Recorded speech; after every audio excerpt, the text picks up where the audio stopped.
This is the Big O Show. This is the Big O Show. This is the Big O Show.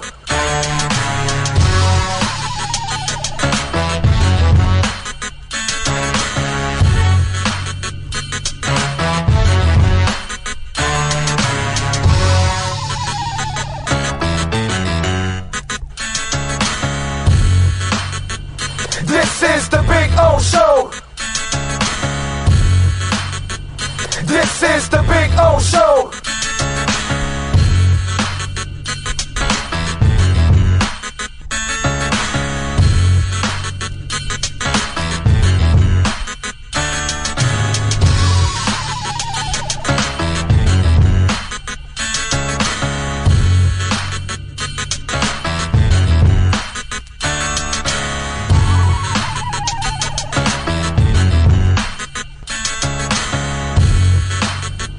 This is the Big O Show. This is the Big O Show. This is the Big O Show.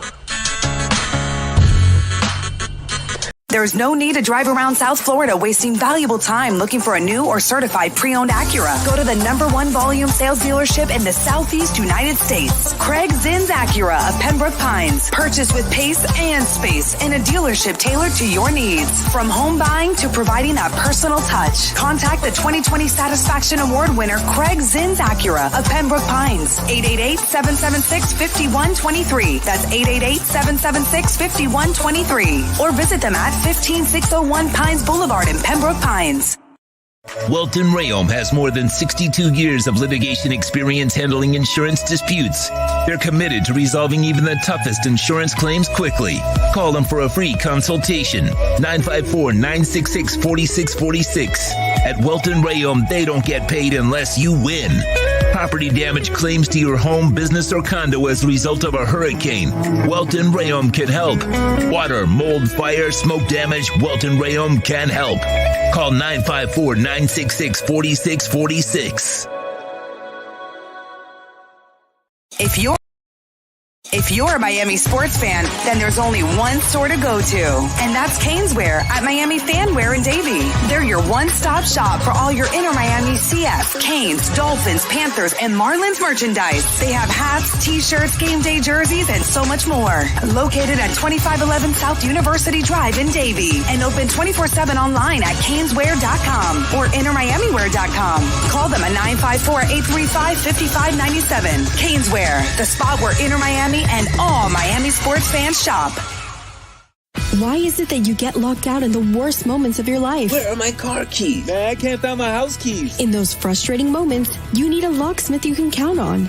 A. Lenny Locksmiths in South Florida, from Miami to Port St. Lucie. In Central Florida, A. Lenny locks it down in Orlando and Tampa Bay. Lockouts or lock changes for home or business, car key replacements, and programming all model cars. 24-hour service. Call them at 855-869-5625. Go to the website at alennylocksmith.com.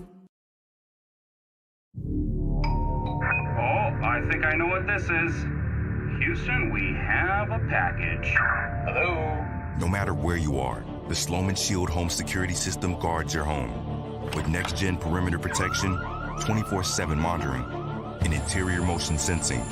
And right now, get a free Sloman Shield security system and doorbell camera, all professionally installed, for free. Shield your world, the Sloman Shield. When you move, you need a reliable company led by passionate folks, eager to assist its customers during a transitional process that needs to be smooth. Call Essential Moving Experts at 844-368-5750 for all your local and long-distance moving needs. You can rely on Essential Moving Experts. Mention the Big O Show and get $150 off. Family owned and operated, they offer free 30-day storage, full-service moving, fully licensed, bonded, and insured. Moving was never so easy. EssentialMovingExperts.com. For over 16 years, EJDConstruction.com has provided South Florida residents quality craftsmanship, accurate project management, and exceptional service. That's why EJDConstruction.com is an A-rated member of Angie's List and the Better Business Bureau. When you're looking for the right custom home builder for additions or home remodeling, please call my friend Eric at 305-433-4843. That's 305-433-4843 for EJDConstruction.com. Welcome to Red Light Therapy, a revolutionary technology perfected by NASA to aid in muscle strengthening and recovery. Red and infrared light has the capacity to penetrate deep into the cell's mitochondria, potentially leading to increased energy, faster recovery, and the optimal performance your body demands. Train, fight, recover.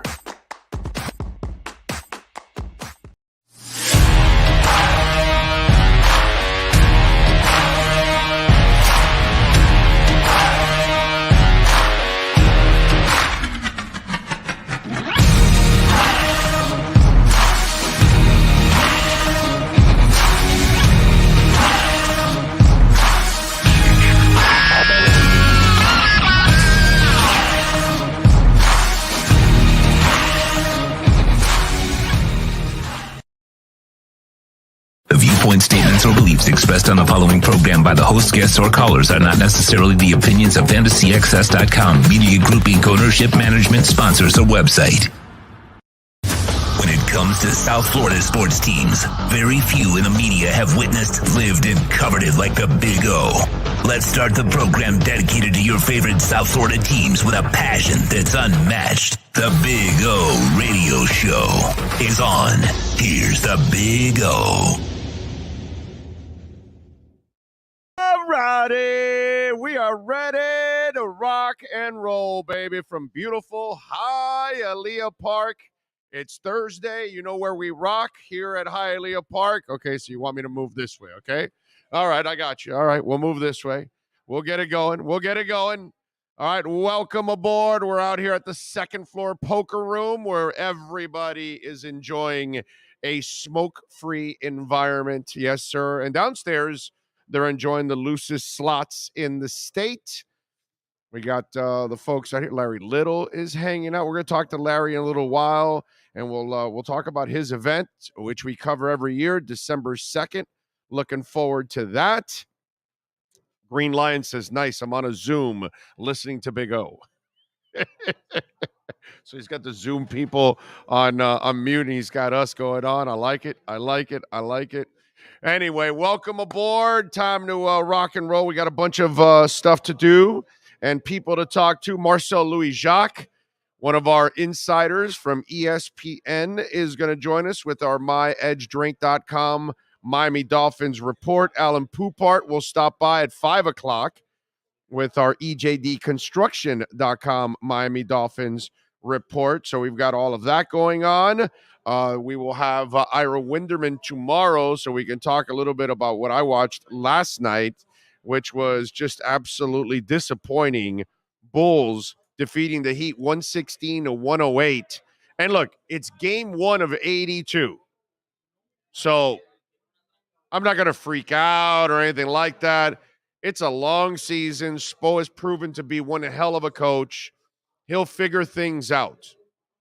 But okay, there's a big butt that's right in the middle, all right? And it ain't my big butt. It's literally a big butt. But it is literally a big butt, and his name is Kyle Lowry. So last year, you were overweight. You were not committed. You were a liability to the team. And, you know, you were a subject all offseason that you look like me while playing point guard, which you can't look like me. Breaking news. Do not be in Big O's shape and try to play point guard in the NBA. Not a good idea. Just want you to know that. Okay? People built like me, not for the NBA. But Kyle Lowry, he had a lot of drive-throughs last year, like I do. And he wasn't, you know, in the shape that... So you would figure that after being the subject all offseason, because you basically stole $30 million last year, and you didn't do your part. You know, your best friend wanted you on the team, Jimmy Butler. Forget about the fans. Forget about the media. Your teammates. And one of your teammates is your best friend. You failed that guy. That guy stood up for you. He traded for you, and you came in out of shape. Last night, you start the season, and let's go over the stat line. 35 minutes, 1 of 5 from the field, 0 of 5 from three-point range. Why are you taking just threes when you're really not a great three-point shooter? 2 points, 4 assists, 5 rebounds, 35 minutes. You're paying the guy $30 million. I wasn't a fan of this contract when they first signed it, okay? Hard to go against a lot of things that Riley and company do. They do so many good things, right? They're an amazing franchise. And they'll get this thing straightened out. I'm not worried about, but I am worried about Kyle Lowry. I'm not worried about Spo. I'm not worried about Butler. I'm not worried Tyler Hero came to play last night. You know, Bam Adebayo had a bad night last night. Just a bad night. His character, his consistency, we all have bad nights. We're all entitled to bad nights. Kyle Lowry, you know, see, here's where we walk the fine line of free agency. Years ago, Albert Pujols, came up for a contract. And the Angels went and signed him to this giant contract. It was a stupid contract. Why? Because the Angels were basically paying Albert Pujols for what he did with St. Louis, not what he was going to do for the Angels. Absolutely terrible contract. And so this is the fine line you walk as a free agent. Nobody gives a shit what you did in the other city you came from. So Tyreek Hill was fantastic with Kansas City. If he signs a contract here and is terrible, nobody cares what you did in Kansas City. It matters nothing to a Miami Dolphins fan. So Tyreek Hill signed this contract, and he's balling, right? So if you're going to sign a free agent contract, understand that you're going to be held to a different standard than where you came from. See, if Toronto chose to sign Kyle Lowry to the same contract, you're basically thanking him for his services throughout his career, and whatever he contributes along the way, it's great, it's gravy. You're closing out your career. You're not the same player anymore. We know that. It's the same thing as Udonis Haslem. Same thing. You know what Udonis Haslem is, but you know what he's done for your franchise. So you're good. He's one of our own. He can retire whenever the hell he wants, and we're all good with that, and we move on. But if you're Tyreek Hill, if you're Matthew Tkachuk, if you're Kyle Lowry, nobody cares what you did, where you came from. And guess what? It doesn't matter. So if you have a shitty season here this year or last year, Kyle Lowry, what you want in Toronto doesn't matter, dude. I don't care about your silly little title in Toronto. It means nothing to the Miami Heat. You signed the contract that you were going to perform like a $30 million player. And you have stolen money, and you are not performing anywhere near a $30 million player. And this is becoming a disaster of a signing for the Miami Heat, like Whiteside, like James Johnson, like Tyler Johnson, like who's the other guy that I'm missing out of those four journeymen, but whatever. Waiters, Dion Waiters. Oh my God, that you knew he needed surgery and you still gave him a contract. What the hell is that? Okay, so that's the fine line you walk as a free agent. Teron Armstead. Don't care what you did in New Orleans, my brother. Your job is to stay healthy and get on the field and help this team. If you can't play, which, by the way, thank God, he practiced today. Wow, that's huge. He can practice and play. That's actually enormous. You know what I'm saying? So this is the fine line that Kyle Lowry is walking now. And free agents have to understand that. Nobody cares. When you get to this new city, nobody cares what you did in the past because you didn't do it for the fan base you're currently playing for right now. And that creates a problem for you. And this is a major problem for the Miami Heat right now. But buddy, his running mate from Toronto is kicking some ass. Okay? His running mate is kicking some ass. He rolled the Heat last night. So you watch Kyle Lowry and you watch DeMar DeRozan, it's not even close what you're watching and what you're getting from DeMar DeRozan and what you're getting from Kyle Lowry. And last night, I mean, you know, I'm not going to panic about the team at all, but I will panic about Kyle Lowry because you know why I can do that? Because I'm the guy that said, I hate that contract right from the get-go. So, see, I'm not a phony. What was left is to prove me wrong that was a good contract. And so far, you have yet to prove me right. This is a terrible contract already because you're already 1 year in and you didn't get returns from last year's Kyle Lowry. And listen, his personal issues, I understand he had personal issues. Got to compartmentalize, man. Whatever your personal issues are, they can't affect your eating habits. And they can't. And if you can't play, then just leave. Just go and be with your family, and that's it. But if you're going to come back, you got to do your job. And he failed to do his job. And that's the key to me with Kyle Lowry. So he's got a crap ton to prove, dude. Crap ton to prove to Heat fans. Again, don't care what you did in Toronto. You can stick whatever you did in Toronto where the sun doesn't shine. It means nothing here. You get no credit. You get nothing, Kyle Lowry. You're paid to play for the Miami Heat and produce for the Miami Heat, and you failed miserably last year. You were an embarrassment last year of a signing. I was there at these press conferences when he was talking about this, and he was kind of standoffish about the whole thing. Listen, man, you can only be standoffish if you're Jimmy Butler. Jimmy Butler can tell anybody whatever the hell he wants. Do you know why? Because every night he brings it. He might have an off night like Bam had an off night last night. Missing a whole bunch of shots right around the paint, dude. Crazy stuff, but that's a bad night. And I know Bam's character, and I don't look at him as a superstar, and I don't look at him as a franchise player. That he's never crossed that threshold for me. He's a super role player, is what I've always called him. That's my nickname for him, a super role player. But his character and his determination and work, he'll be back, and he'll be kicking ass in the next game and helping you in all kinds of areas. So I'm fine with Bam. I can deal with what happened with Bam last night, not with Lowry. I have no patience with Lowry. Zero. There's no patience. There's no time.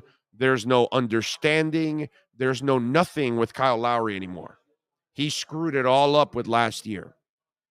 So I don't know what it is, but somebody better reach Kyle Lowry because obviously his best friend can't reach him.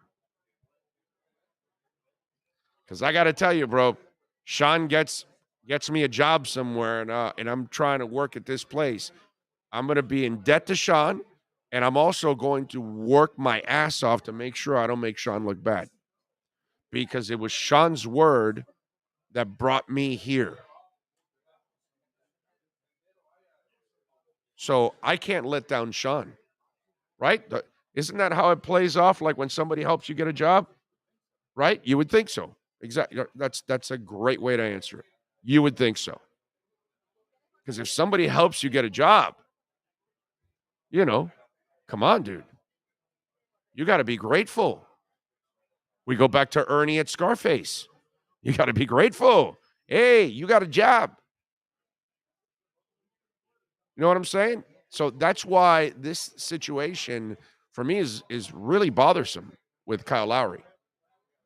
I got to say, it's sad. Sad. Somebody told me yesterday, trade Kyle Lowry for Russell Westbrook. Makes a lot of sense, by the way, because Russell's an expiring contract, so you only have to deal with it for this year, and then you get the cap space.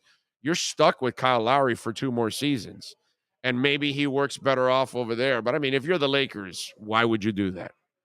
You know, you're dealing with – you already have a malcontent over the hill.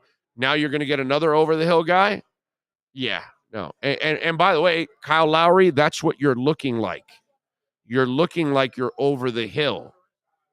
So is that what happened last year? You got old and fat and that's it? You're going to start playing like Orlando Alzagari in the NBA? Is that what's going on? Because that's what you look like. You look like Orlando Alzagari in the NBA. Zero patience for Kyle Lowry. Zero. Jose Lucas, thank you, sir, for the love on the super chat. He says, you were right. Bam should have been traded for KD. Well, no, hold on a second. I don't know if they would have taken that trade or what. I mean, you could say should have, could have, whatever, but, you know. I mean, I, in a heartbeat, would have traded Bam for KD. In a heartbeat. But what are you going to do? It is what it is. And listen, man, the Heat is a great organization, but they're not perfect. They do make their mistakes. And Kyle Lowry looks like a monster mistake right now by the Miami Heat. Hialeah Bread is in. Gus 1388. Jay Gelfin says, miss having you live on Thursday mornings. Sorry. Good thing is we get to sleep in a little bit, actually. It was actually nice to stay in bed for a couple extra hours today. Okay? I wanted to stay in longer, but I have a hard time sleeping in, bro. It really is. It is a thing as you get older that you really don't when you're a kid, you can hibernate in a room for hours and sleep for 12, 14 hours and nothing. You know what I mean? When you're a kid, man, once you start getting old, it's 4 or 5 hours in, you're like, all right, I'm ready to go. I can't sleep anymore. You're what the hell is this, dude? It's sometimes there's moments that you get up, prostate, obviously, at my age. And so you got to get up a couple times a night. And there are times you get up at 5:15 and then you're like, all right, I don't have to get up till 6:30, 7:38. And that 5:15 trip will be the last time I sleep. And I'll just roll in bed and just toss and turn. And there goes the alarm an hour later, 2 hours later. And I'm like, damn, I did not sleep.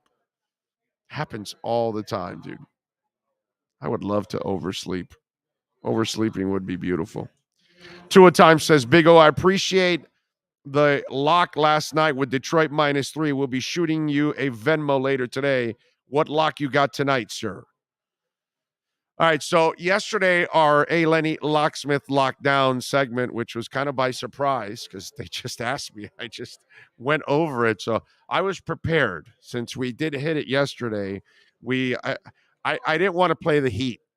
The -7, I was like, no, I'm not touching that one. And I hated the spread yesterday with the Heat -7. And so we took Detroit -3 against Orlando. How good is Vegas?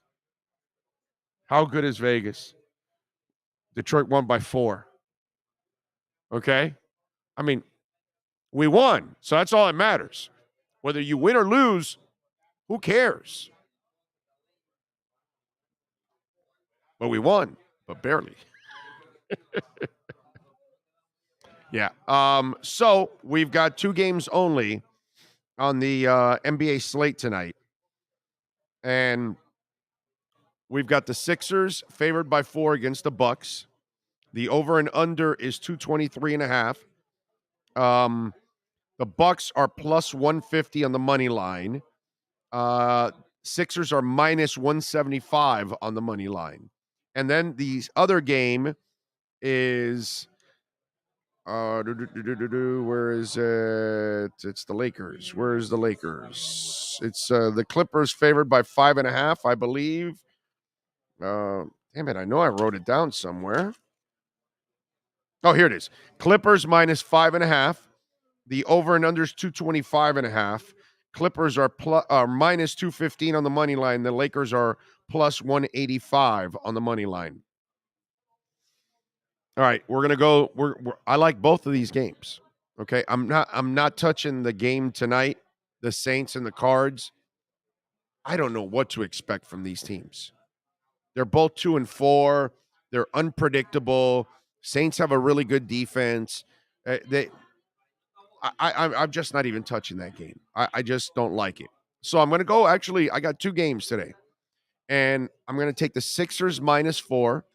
They're more complete right now. The Bucks have got several injuries, including Chris Middleton, Donaghy. I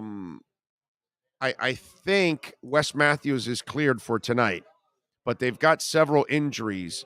And so I like this, and the Sixers are home. So I'm going to take the Sixers minus 4 against the Bucks tonight in my A. Lenny Locksmith lockdown segment. And then in the second game, the Clippers and the Lakers are a disaster, okay? They have zero bench. Their bench is full of unknowns. Russell Westbrook does not fit what they want to do. Patrick Beverley and him don't get along. I saw Beverley on the first night, shoot 1 of 5. And I don't think that Westbrook is going to be getting him involved nearly as much in the offense. I like the Clippers in this one.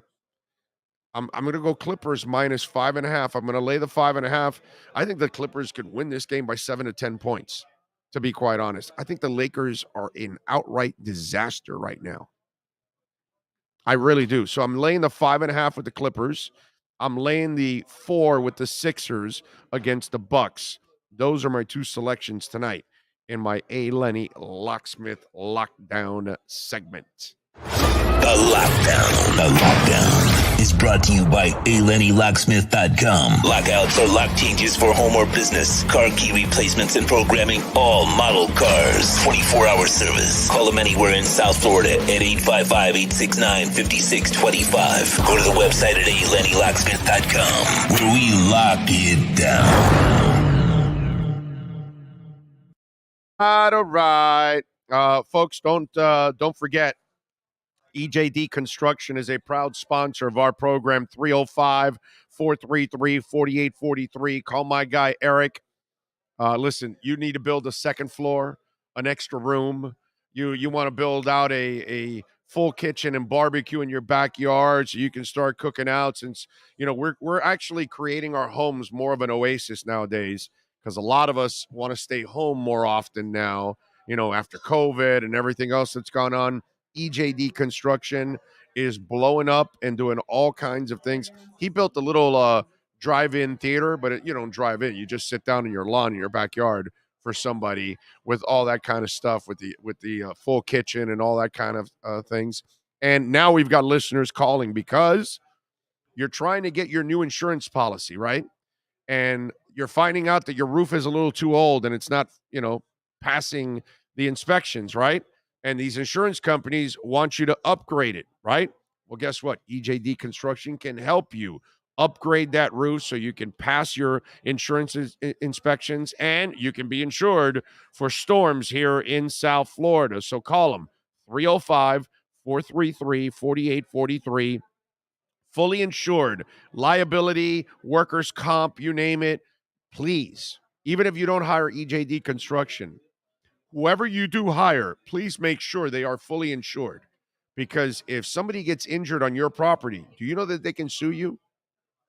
Oh, and by the way, these workers, they know the laws better than you do. Okay? So do not ever hire anybody to work in your home that is not fully insured. And make sure they prove it to you and show you their insurance.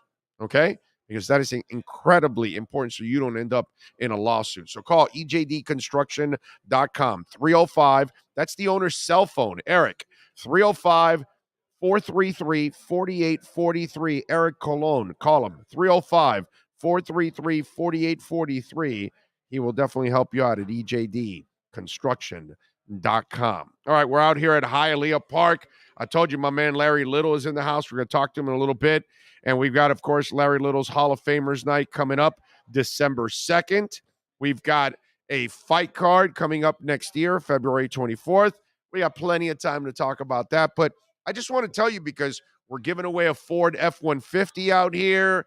We give away all kinds of money because we've got the loosest slots in the entire state. That is a fact, Jack. So there's always things going on. Friday, Saturday nights, DJs, a little dancing. You can bring special someone with you out here. You can enjoy some great food, all kinds of good stuff. Steve Calabro, baby, the man that puts all the entertainment together here. Right? You're going to also sing too, by the way?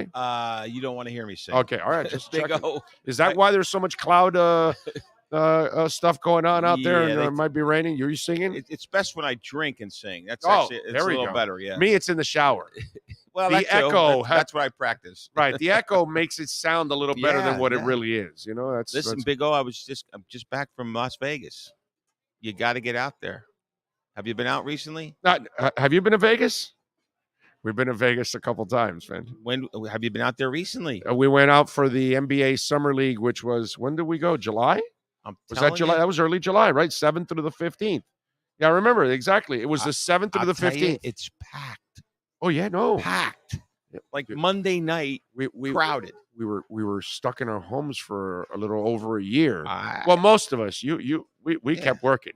Well, we were closed. We were closed for 145 days. Yeah. There were a couple times we closed for a short time. Let's remind everybody how much common sense was there. We were closed for 145 days in Dade County, but Broward, apparently the virus, it was a little different in Broward County. As soon as you got over County Line Avenue, right? So Yeah. that they were only closed for about 60 days. Right. You see, that was a very scientific thing that the County Line Road has some kind of barrier to the virus. It's quite amazing. Yeah. It's not it doesn't go south. Put on a mask. I guess it did go south. It doesn't go north. Well, Yeah. I was It worked for me and Sean. Put on a mask. Keep your distance most of the time. Wash your hands, and you were fine, dude. Yeah, it was You're fine. You You didn't have to cower so much to this whole thing. But whatever.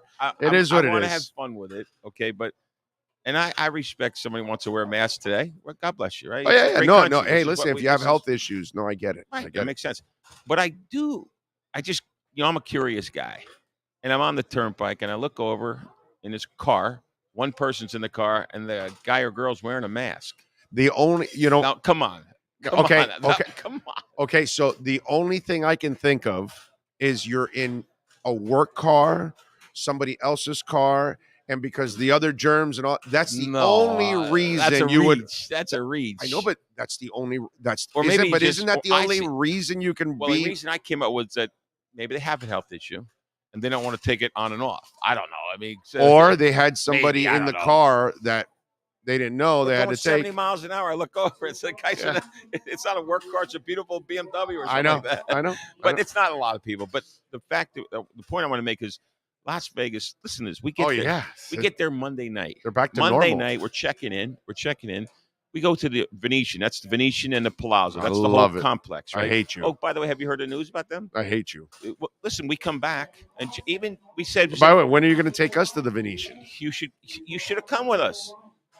So here's what happens. We're checking in, and the guy says, I said, are you crowded tonight? And the guy says, oh, we're not really that crowded. We're only 99% tonight. 99%. But we're sold out the rest of the week. By the way, Frankie Fresco says, I won 400 this Sunday in the slots in Hialeah. There you go. Why? Because it's a Loose. loser slot. Yeah, Loser yeah, slots. yeah, Come yeah. on, it's not even. It's no brainer. No brainer, Frankie. Yeah. So please come back again and win 800. Well, win 800. Now he's in for the F-150. That's probably what he's doing. He should. By the way, absolutely. Sean, we need to go downstairs and play some slots just for the hell of it, bro. Just get some entries in. I have to get some entries in. Look, so we're checking in.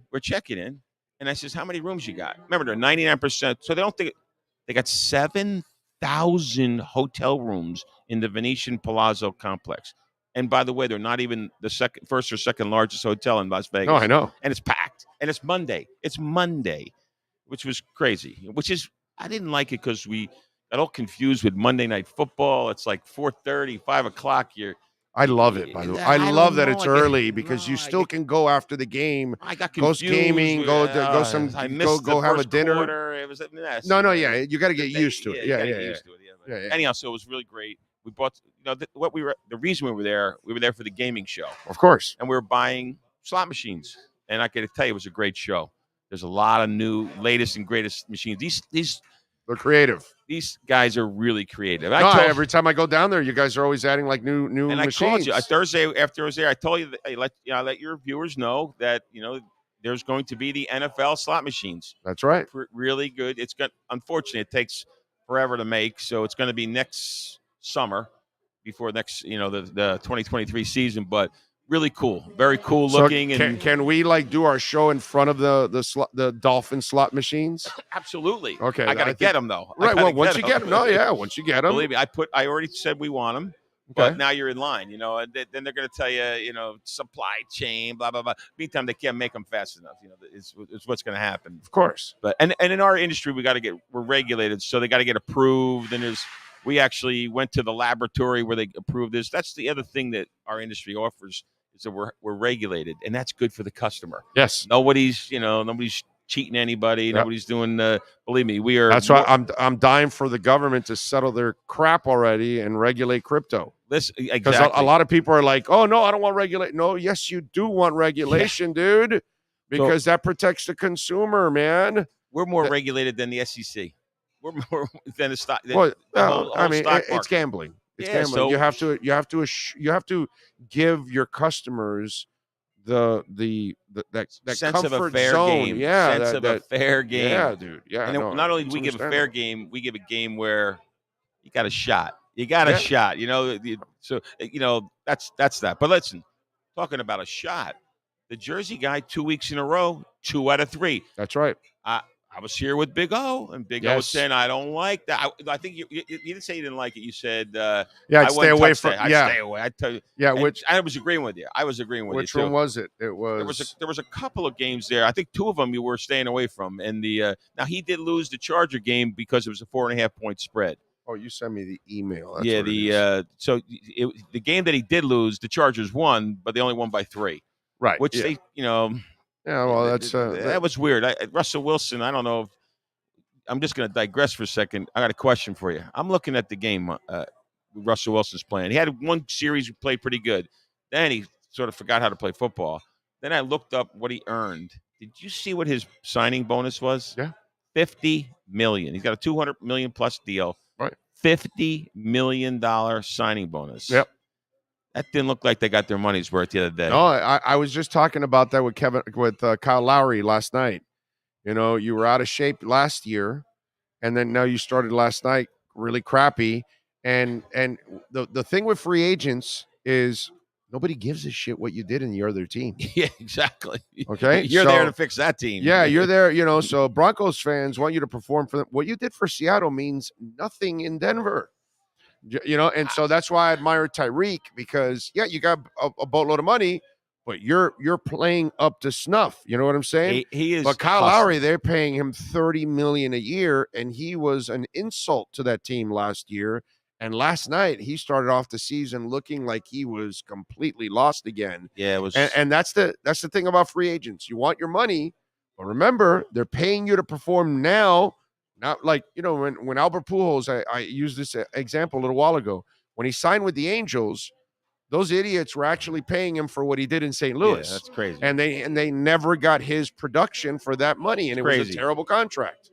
You know? Hey, listen, who knows? I'm a Russell Wilson fan. I hope he does well. But it looked bad. It didn't look good this past week. Yeah. But you did touch on something. I was at the game this week, the Dolphin game, and to me, Tyreek is just, not only is he fast, not only is he just spectacular in terms of after the catch and catching, but he's hustling.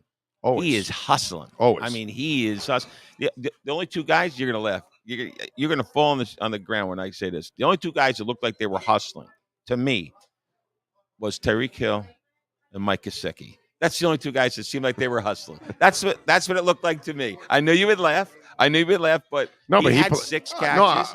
No, he was hustling. He was motivated.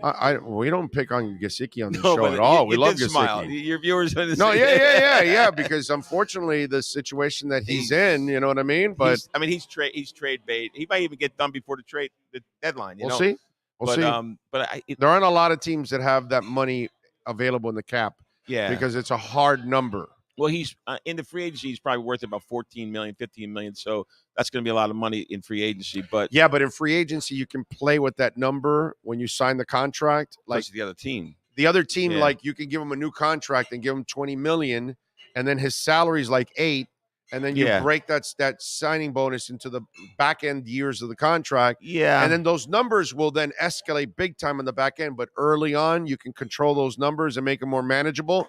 But right now, because you tagged them, it's 11 million hard cap number. Yeah. So you've got whoever moves them, you have to have 11 million at least in space in order to accommodate. Which limits the number of teams, right? Unless you're giving back a player that's making 4, 5, 7, 8, 9, 10 million, and then that offsets it. But if you're giving back a draft pick, then you've got to have the cap space. Yeah. You understand? In the NBA, when you make a trade, you have to be within, I believe it's like 15% of the salaries. Whereas in the NFL, you can trade a $30 million player and just get back draft picks. You can't do that in the NBA. Yeah. Okay, so that's where it's different. It's much different in the NFL. But my point was, to me, and maybe I'm biased, it looked like those two guys were hustling this past. There were a lot, bro. That defense played their asses off. Defense is very good. They kept them in there. It's just the offense, without Tua, it's tough. That offense. You go. Was something wrong with you, bro? You like you're having a seizure or something, huh? That's right. That's right. The cheerleaders were hustling. They do. He's 100% right. That is true. That's right. They were hustling. He's got a good point. That's always a good point. Right I sit there in the end zone, so like every other quarter they come to my end zone, and so you get to check out the end zones. And I got a shout out to the guy that sits behind me. He's the Dolphin Maniac. Okay. The D Maniac. Face painting. His name's Roger, right? But the helmet, the pink thing. He was a fan of the year. I think 2 years ago, he was fan of the year. Okay. So we're on TV all the time. But the reason I think about him is when the cheerleaders come, and he's like a 60-year-old guy, right? And he's a funny guy, great guy. But he kind of does the thing with the phone. Give me a call. Like, I'm saying, hey, Raj, someday one of them might give you a call. You wouldn't know what to do. He wouldn't know what to do, but it ain't going to happen ever. Yeah, probably. Well, I wouldn't bet against that either. I don't know. But at any rate, the Jersey guy. All right, what's the picks? Let's go. So I talked to the Jersey guy because I had a pick, and he didn't. He said he was so about it. He goes, he thinks it's my pick that I was talking to him about before he gave me his picks. He says is a sucker bet. I want your opinion on this one. Okay. So I says to him, hey, I can't tell you his name because that's like, it's a thing in Jersey. It's Italian guys. You can't, God forbid, Unlike Roger, who's face painted up and you just gave out his identity. Roger might be a superhero. You just gave out his identity. Roger will love that. You'll see Roger on TV one day. At any rate, the sucker bet that I like is the Bengals giving up 6. I think the Bengals. Oh, no. Mariota and company are actually playing all right. I can't trust the Bengals. I don't know. I know it's a road one, but that's a lot of points. The Falcons have actually played half decent football. That's what the Jersey guy said. He goes, they're playing pretty bad. They're playing better. I think the Falcons they're. See, my problem with what my problem with the Bengals is? What? I'm old. Oh, so you remember them being bad for a long time. I know. They got in the Super Bowl last year. I just think this is Ken Anderson and Boomer Esiason all over again. That's tough on Joe. You showed up, and now you're not showing back. I don't know. I believe the Ken Anderson team was better than this one. They went to the Super Bowl. But you remember the Ken Anderson team? Joe Burrow's good. Boomer Esiason team was loaded. Yeah. Picking on Boomer and Ken Anderson. They lost to Joe Montana on a final drive. Wow, that's historic. But I'm just saying. But you lost to Joe Montana. That's how good you are. Yeah, that's true. That's my point. Yeah. So my point is, I'm afraid that this team just got on the same kind of run those other teams did, and they weren't really that Yeah, good. it speaks to organizations. Yeah. Yeah. You got to maintain it. And so for me, I'm with the Jersey guy. I would suggest he's off that. He's off the Bengals. I'm completely off that bet. All right. So here's what Sean's off that bet. Wait, here's what he likes. It's on the cheerleaders, but not on the bet. Yeah, well, the cheerleader group this year is a very good group. So it's a strong. They got a strong. The defense is good. The cheerleaders are even better. Yeah. Well, where do you live, by the way? What part of South Florida do you live in? Fort Lauderdale. Okay. By the way, in Boca, we have one of our sponsors. Okay, HijinksSportsGrill.com is the bar where you can follow them on Instagram at Hijinks. Practically all their waitresses are either current or former Dolphin cheerleaders. Really? It is the best looking bar in South Florida. Okay? Really? Yeah. You just go to Hijinks on Instagram. I appreciate the suggestion. So, hey honey, let's go to Boca. Let's go catch. The wings are good. And by the way, they've got like they got sports bar food, and then they've got like a higher end menu. Hijinks. Yeah, Hijinks. I'm in. Yeah. I'm in. I figured you're into all kind of hijinks. So yeah, well, I'm a sports fan, so I have to see the whole group. Right. So listen, here's what he likes. I said, what are you thinking? Because I wasn't sure about this, because sometimes he gets these ridiculous picks with points, but he loves to bet against teams that have a problem with a quarterback position.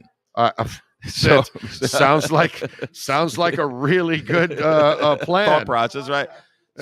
So he likes the Bucs. He's convinced that Brady is going to beat up on the Panthers, and the Panthers are a done fried team. He thinks that the Panthers are just, but it's 9.5 points. Well, guys are being shopped around. They just fired the coach. Yeah, it's a mess. It's a mess. It's pretty much a mess. So he likes the Bucs. I think it was 9 points when he was looking at it, but it's 9.5 right now. It's 11 now, buddy. Oh God, help us! It's so 11 my piece now. of paper is 9.5, but he was looking at it was 9s, and now it's 11. Now it's 11. So hopefully you made. Well, sorry. So what? You're gonna have to so make. so he's going Bucs minus 11. He had him 9.5, Bucs 9.5, because when he started he was Bucs 9.5, but now your viewers unfortunately get Bucs minus 11, so it's a big problem. But so that's the Bucs. Second one is the Packers. And here's what the theory is: the Commanders, the whole organization for the last 20 years, the Snyder family, the whole thing.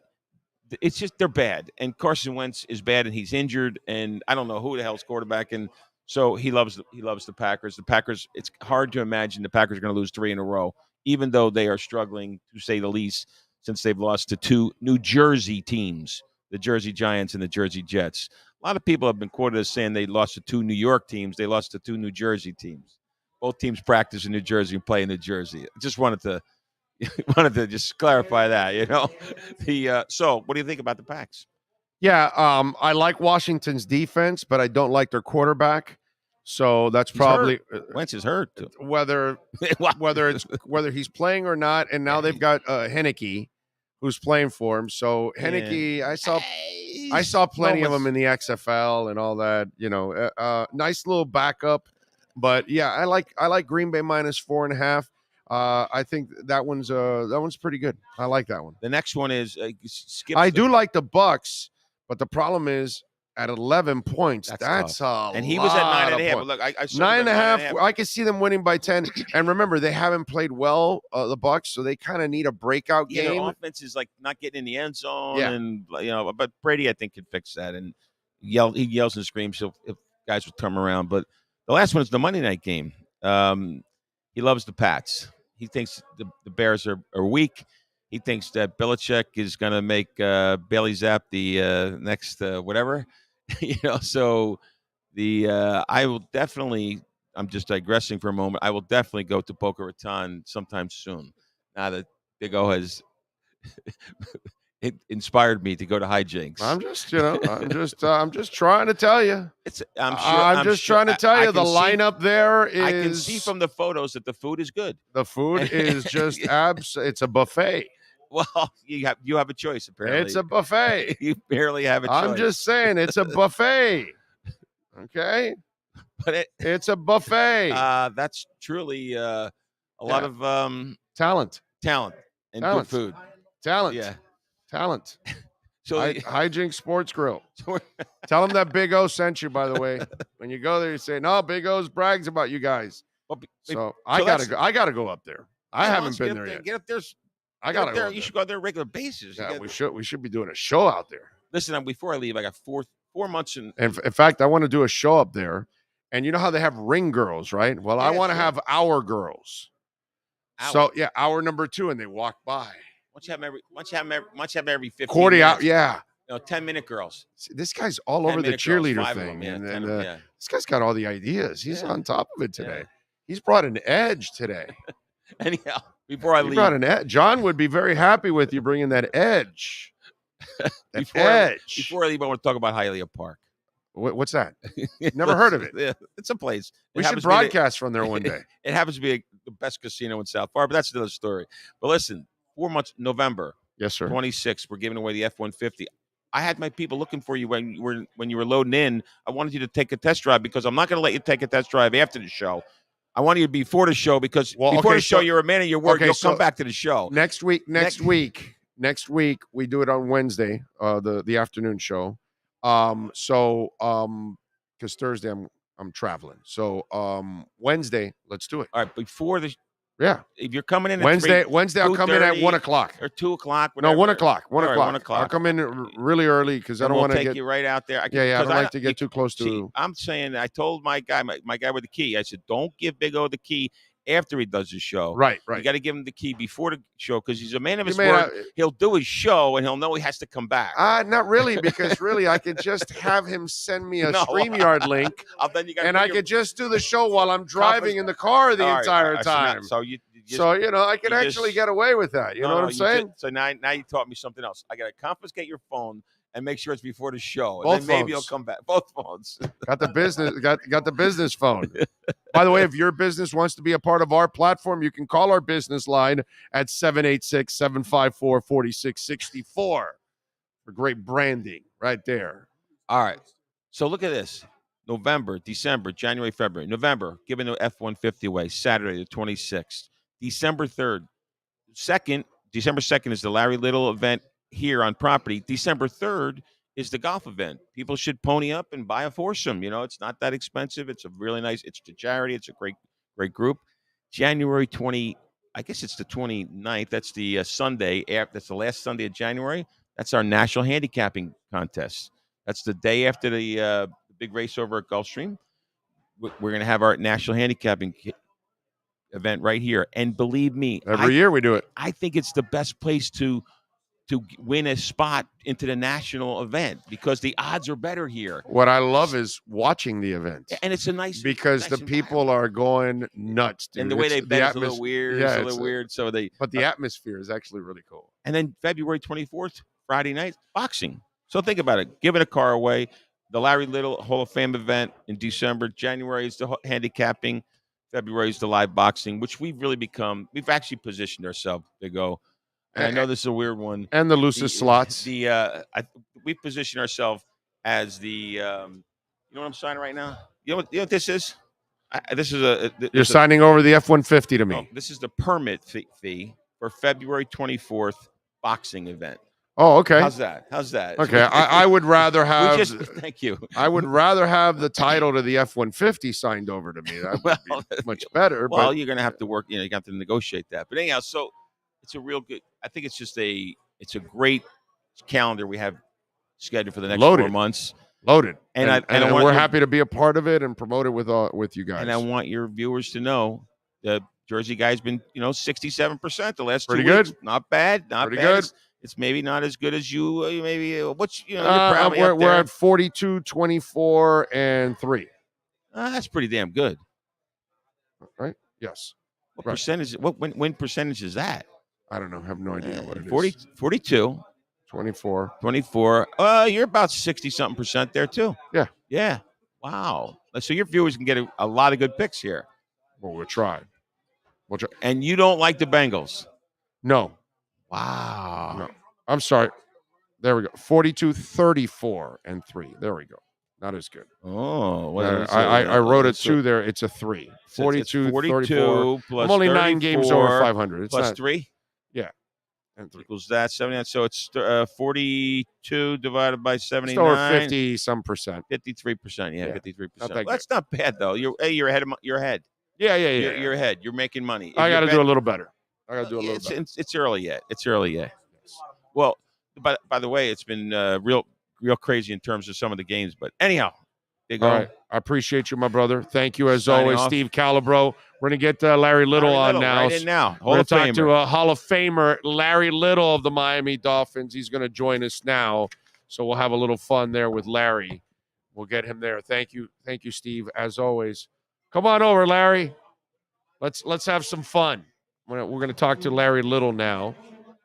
And Larry, by the way, has got his event, the Larry Little Hall of Famers Night, set for December 2nd. And he's always got a ton of players coming over. So it's an opportunity for you all out there to meet some of the great Hall of Famers for the Miami Dolphins. They'll have silent auctions, music, dancing, and, of course, a ton of jokes because they're always joking around the entire evening. So it's going to be a blast. And in the 16 years that Larry has done this event, they have raised over $1 million. Okay. And my favorite part of the event, no, it's not the food, although the food is absolutely fantastic, but it's watching the kids come back that have benefited from these scholarships. And that is actually the gratifying part of the evening. The great Larry Little, ready to go. How you feeling, my man? Good afternoon, Bo. How you doing, man? I'm doing good, man. I can't complain. You feeling good? Yeah, for an old man my age, I'm okay. Bring it a little closer so folks can hear you. I'm okay. Okay. All right, good. How you feeling about the Fins? Because I'm trying to walk people off the ledge. Just get healthy, and they'll get back on track. That's it. I think they're going to end up being a pretty good football team because, getting Tua back now is really going to help. I still think the defense need to show up some things also, but they've had injuries there also. And but I think now, starting this weekend, they're going to show what kind of team they are. I agree. The quarterback changes everything. And, I've been a Tua guy from the get-go. Mm-hmm. So I've had to fight all these idiots that he's too short and he doesn't have an arm and he's lazy, doesn't work hard enough, which is like dumbest things that I've heard in the world about this kid. And he's the opposite of all of that. He's a warrior. He works hard. He's tough as nails. Yeah, he's had some bad luck.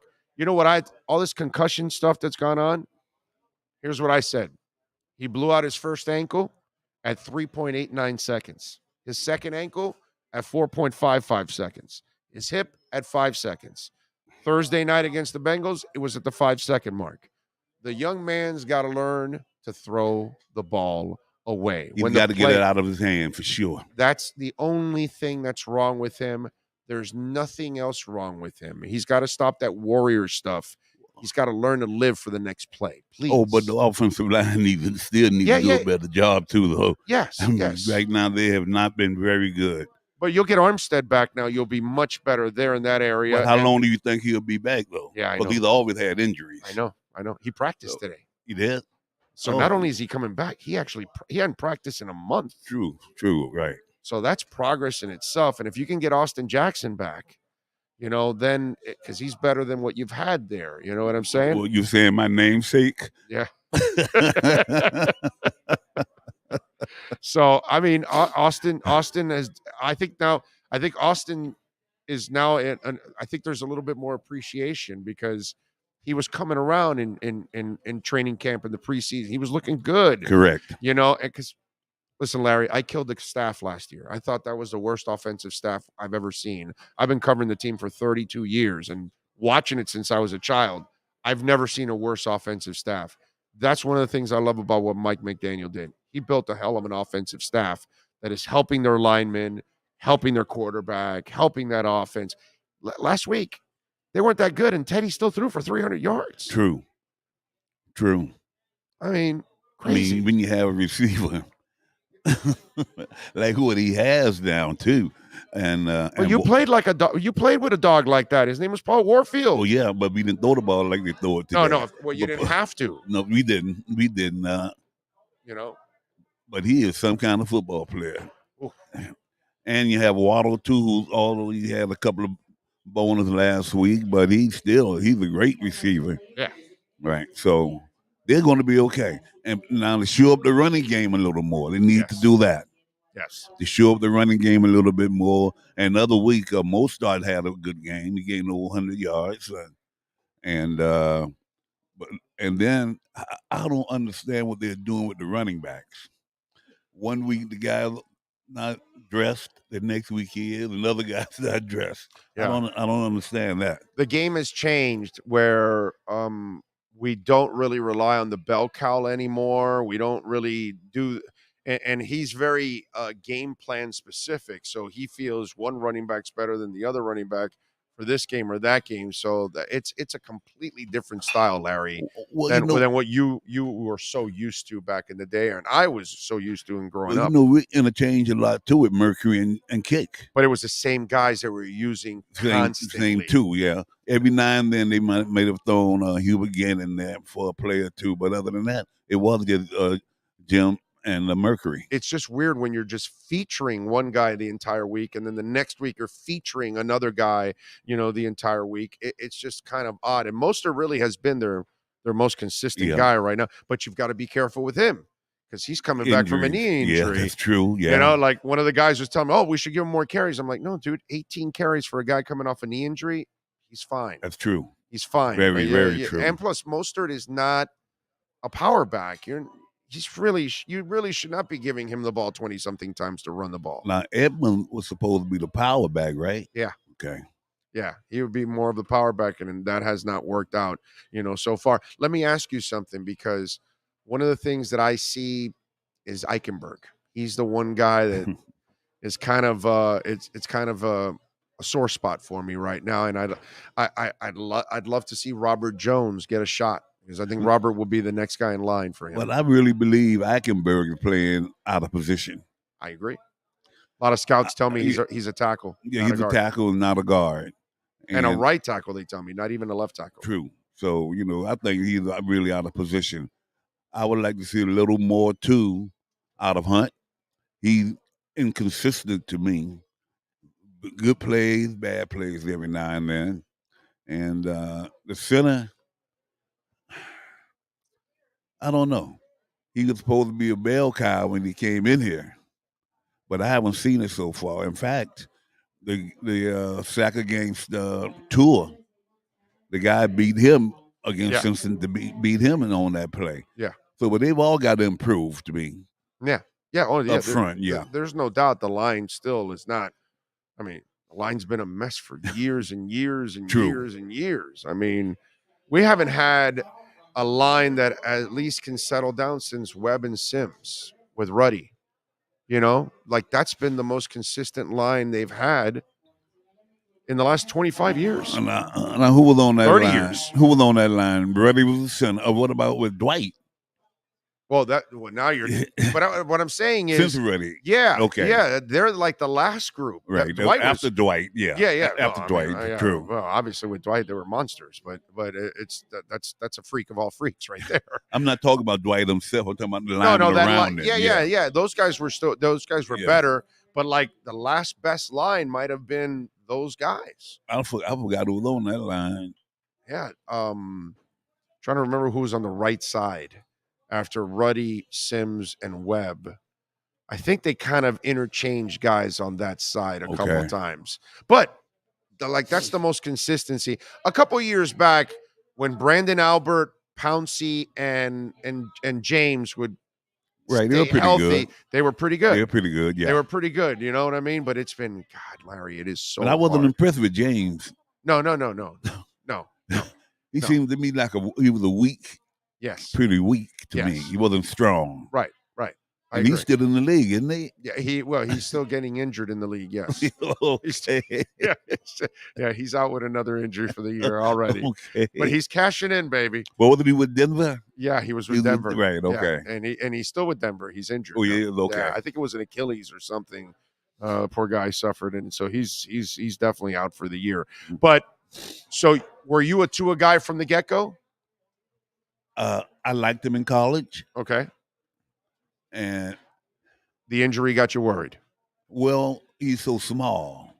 I didn't know how many hits he could take in the NFL, and it's showing right now because he was hurt his first 2 years with us here in Miami. Sure, but it wasn't nothing serious like a head injury. But he had his necks and head and every place else on his body, and he's not a big guy. I've never seen him in person yet, but I'll probably see him this weekend.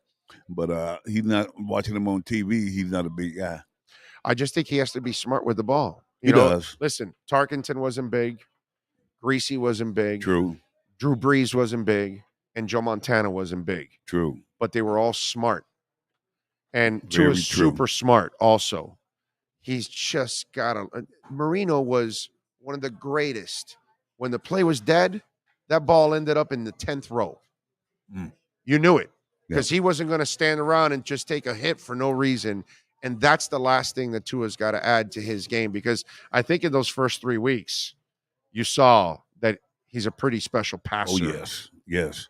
And could throw the deep ball. Right. Well, yeah. That was one of the knocks on him. That he I could wasn't throw the worried deep about ball, that. I wasn't worried about. My thing was, I saw him play in college. I saw him play at a high level. You don't come off the bench in Alabama and just win a national title if you don't have something with you. That's true. There's something about that kid. And so to me, once he injured that hip, I figured not until year 2 will that core be healthy. That first year, there was no way he was going to get his hip rehabbed and his core. Right. And for a quarterback, that's where it all comes from, your hips and your core.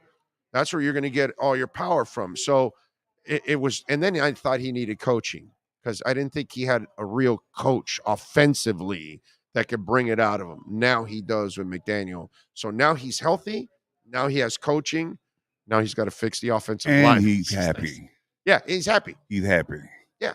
He wasn't criticized. He hadn't been criticized this year like he has in the past. Well, unfairly criticized, I would say. True. I would say because some people would tell me, oh, well, Flo, he doesn't like Flo's tough coaching. I'm like, he played for Saban. I mean, anybody, you can play for Saban, Nick, you can play for anyone. Yeah.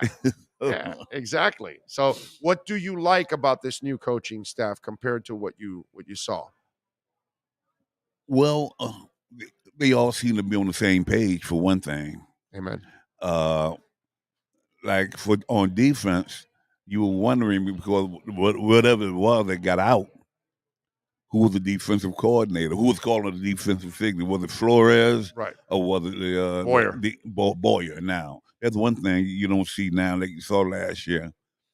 Offensively, McDaniel seems like he's on top of everything that's going on offense, although the offensive coordinator is there right there with him, either in the press box. I don't know if he's on the field or in the press box. But he has great game plans. Great game plans. Yeah, I'm with you there. I just think they need to get healthy, Larry. Yeah, they do. That's it. If they get healthy, see, they weren't a good team for a while now. Now you got a good team, but let's not get crazy and also expect depth now. That's probably going to take another year or two to build the depth. At least now you've got competent starters on both sides of the ball to be very competitive every week. And with an offensive line, too, they have continuity. Yes. Because I hate to go back to this, but during my days, we believed in each other up front. And we knew if we communicated. I don't know how good their communication is on the line either. But like I see teams running games on them, and we communicated with that. And I mean, guys running free when they run an in-tackle game or tackle game, they're running free because they're not communicating. Yeah. Eichenberg misses several of those all the time. All right, so tell us, I know I'll be there for Larry Little's NFL Hall of Famers night. I'm there every year to put that out there on YouTube. We get to put that on video now. Yeah, Frank was telling me. Yeah. Last year we did it, and this year we're going to add a little more cameras to make it, a better event and live and all that. So, yeah, we're going to have some fun. So tell us a little bit about what you got planned next month. Well, or in a month and a half. It's basically the same thing we've had in the past. Same entertainment because those guys are so great. The night before, I'm inviting some new guys this year that will be coming in. We are not flying in guys anymore because that's taken away from what we want to give away. If we can get a sponsor, and we had to get it. Now we're established. Now we are flying a lot of Hall of Famers from all over the country, and it was cutting back on the money we were able to give to the kids. Right. Last year, we gave away $42,000, $1,000 to 42 different kids, $42,000. Plus, I sent $20,000 to my alma mater for scholarships, Bethune-Cookman University. Now it was college when I was in school. And we help other little people to a little league football team. People come to us for help. We just enjoy helping kids. That's our main goal, helping kids. And I told my committee at our meeting not long ago that my goal, we gave away $42,000 here last year. My goal this year is to give away $50,000. Okay. And $1,000 scholarships. And of course, one school get a little bit more than the other, and that school is Booker T. Washington, my alma mater. Of course. So, yeah, I have to look out for Overtown, Yeah, no, definitely. And but that's where we are. We have 30 guys playing this year, 30 teams. That means we will have 30 celebrities playing with these guys. Not only football players, we have a basketball player like Reggie Theus last year, Charles Johnson in baseball, Lenny Harris in baseball. And we just try to have it so people can have a good time and want to come back and enjoy what we are doing. My wife taught 1 year at Booker T. Did she? It was her first year. Wow. She was a Miami High grad. So when she graduated from FIU, her first year was at Booker T. And then her second year, she went to Miami High, and she was there for like 13 years or something. And then now we moved out to West Kendall. So she's at Felix Varela now. Oh, okay. So she started that was her first year at Booker T. Oh, so we're neighbors. I'm in West Kendall. Oh, okay. Yeah, I'm west of the zoo. Well, I'm not You're as south west. as you. Oh, okay. I'm more west. I'm off of Kendall Drive, Right. and about 152nd. Okay. So yeah, we do. And by the way, we're doing we do our pre and post for the Canes over at Walk-Ons on Kendall. I don't know if you've been to that Walk-Ons. No, That's a I've never good- been yeah, there, no. They got that's Drew Brees' restaurant. Oh, okay. Yeah, it's got all that Louisiana type food and all that. It's actually really Cajun. a little Cajun stuff. It's actually really, really good. All right, so I'm looking forward to it. December 2nd, we're going to carry it and everything. So, Larry, folks can actually be a part of this event, right? Yes. Yes. If I'll give you a phone number to call if they want to play in the golf tournament. Mm-hmm. The reception is invitation only, but you call 954 867 867? Yes. Mm-hmm. 6511. Okay, and that's to be a part of the golf tournament. That's the lady that runs everything for me. Okay, all right. There you go. So if you guys want to be a part of the Larry Little Hall of Famers night, 954-867-6511. Larry, as always, man, I appreciate you big time. Look forward to talking to you again on December. I appreciate it too for having me. Thank you, Thanks. Larry. All right. Appreciate you. All right. Bye. There you go. The great Larry Little, baby. Thank you, my friend. Appreciate you. All right. Give us a minute.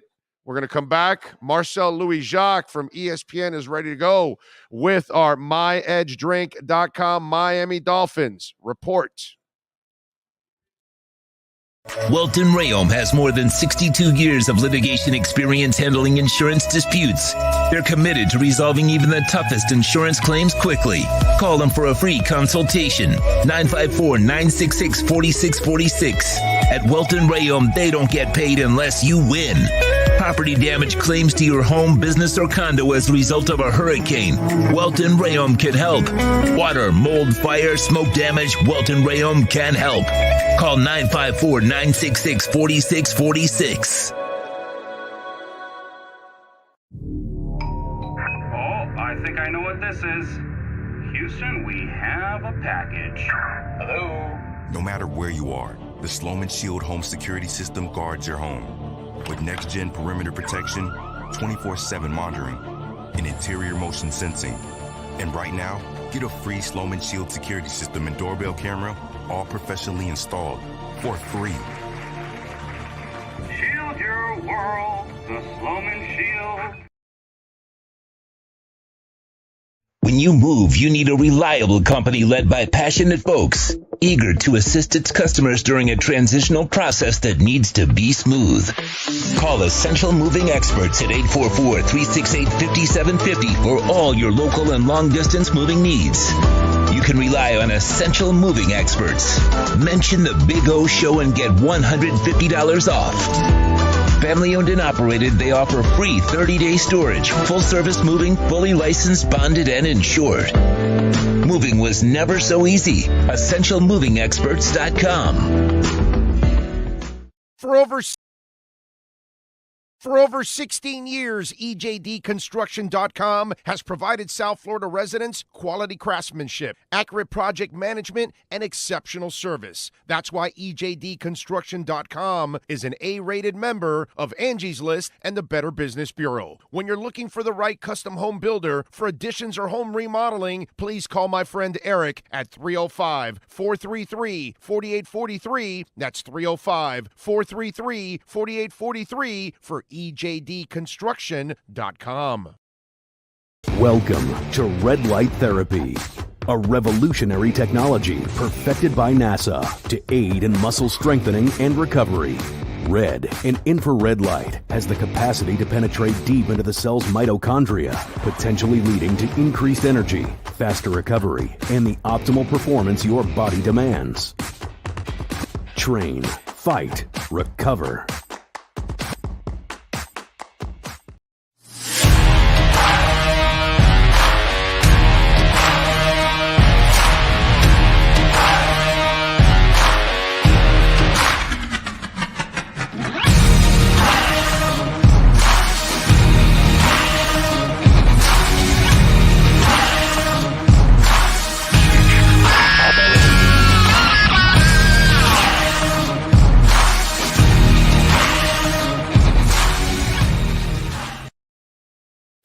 Statements or beliefs expressed on the following program by the host, guests, or callers are not necessarily the opinions of FantasyAccess.com, Media Group Inc. ownership, management, sponsors, or website.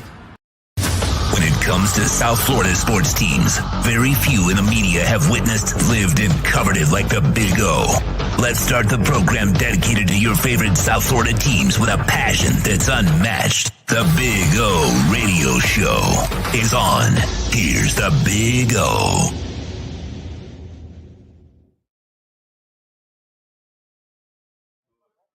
All righty, there we go. Hour number 2 live from beautiful Hialeah Park. We just finished with Larry Little, of course, the Hall of Famer. Now we're going to go to a future Hall of Famer in Marcel Louis-Jacques, right? There we go.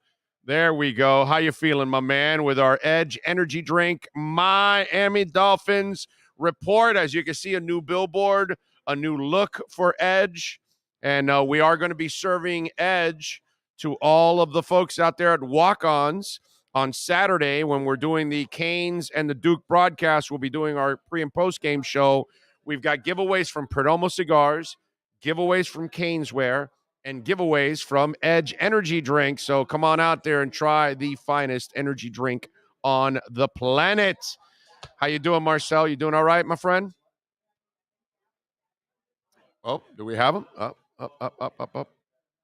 Said I'm feeling the new billboard, man. I'm doing great. I'm doing great. This is cool, man. All right, got the little Dolphins colors too. Insiders report. All right. There we go. There we go. You know, it's coming up, man.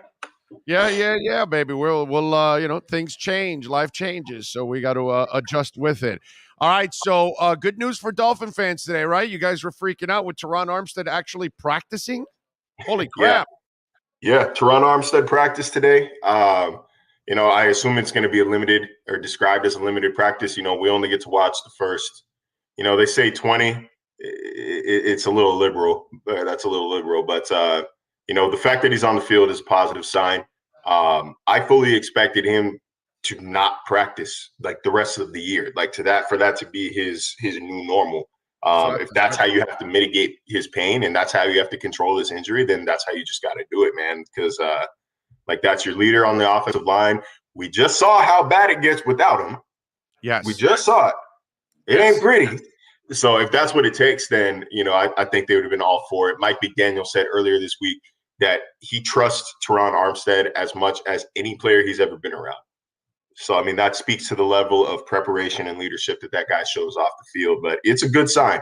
He called the injury unique. He didn't exactly say that he's going to play Sunday. I would expect him to, though. Yeah, if he practiced. Yeah. The fact that he practiced was huge as it is, even limited, because normally he doesn't do anything. So that's got to tell you that there's a little progress there. So I'm sure he's going to play. Now, on the other side, you guys have yet to see Austin Jackson out there. So it's Thursday. If you don't practice on Thursday, that's when I get a little – and especially you haven't practiced – you haven't even played in so long. I don't think there's a shot that Austin's playing. No, I would go ahead and – I mean, the window is open, and that's positive, especially when you look at, a situation like Byron Jones where the window is not. But I think that they're slow playing it here. They do need him back, but they need him back healthy. It's still at a part of the season where they can get some games back. Losing these past two was hard on the big season outlook. But, I think especially if TJ Watt is not playing, the Steelers are not as scary.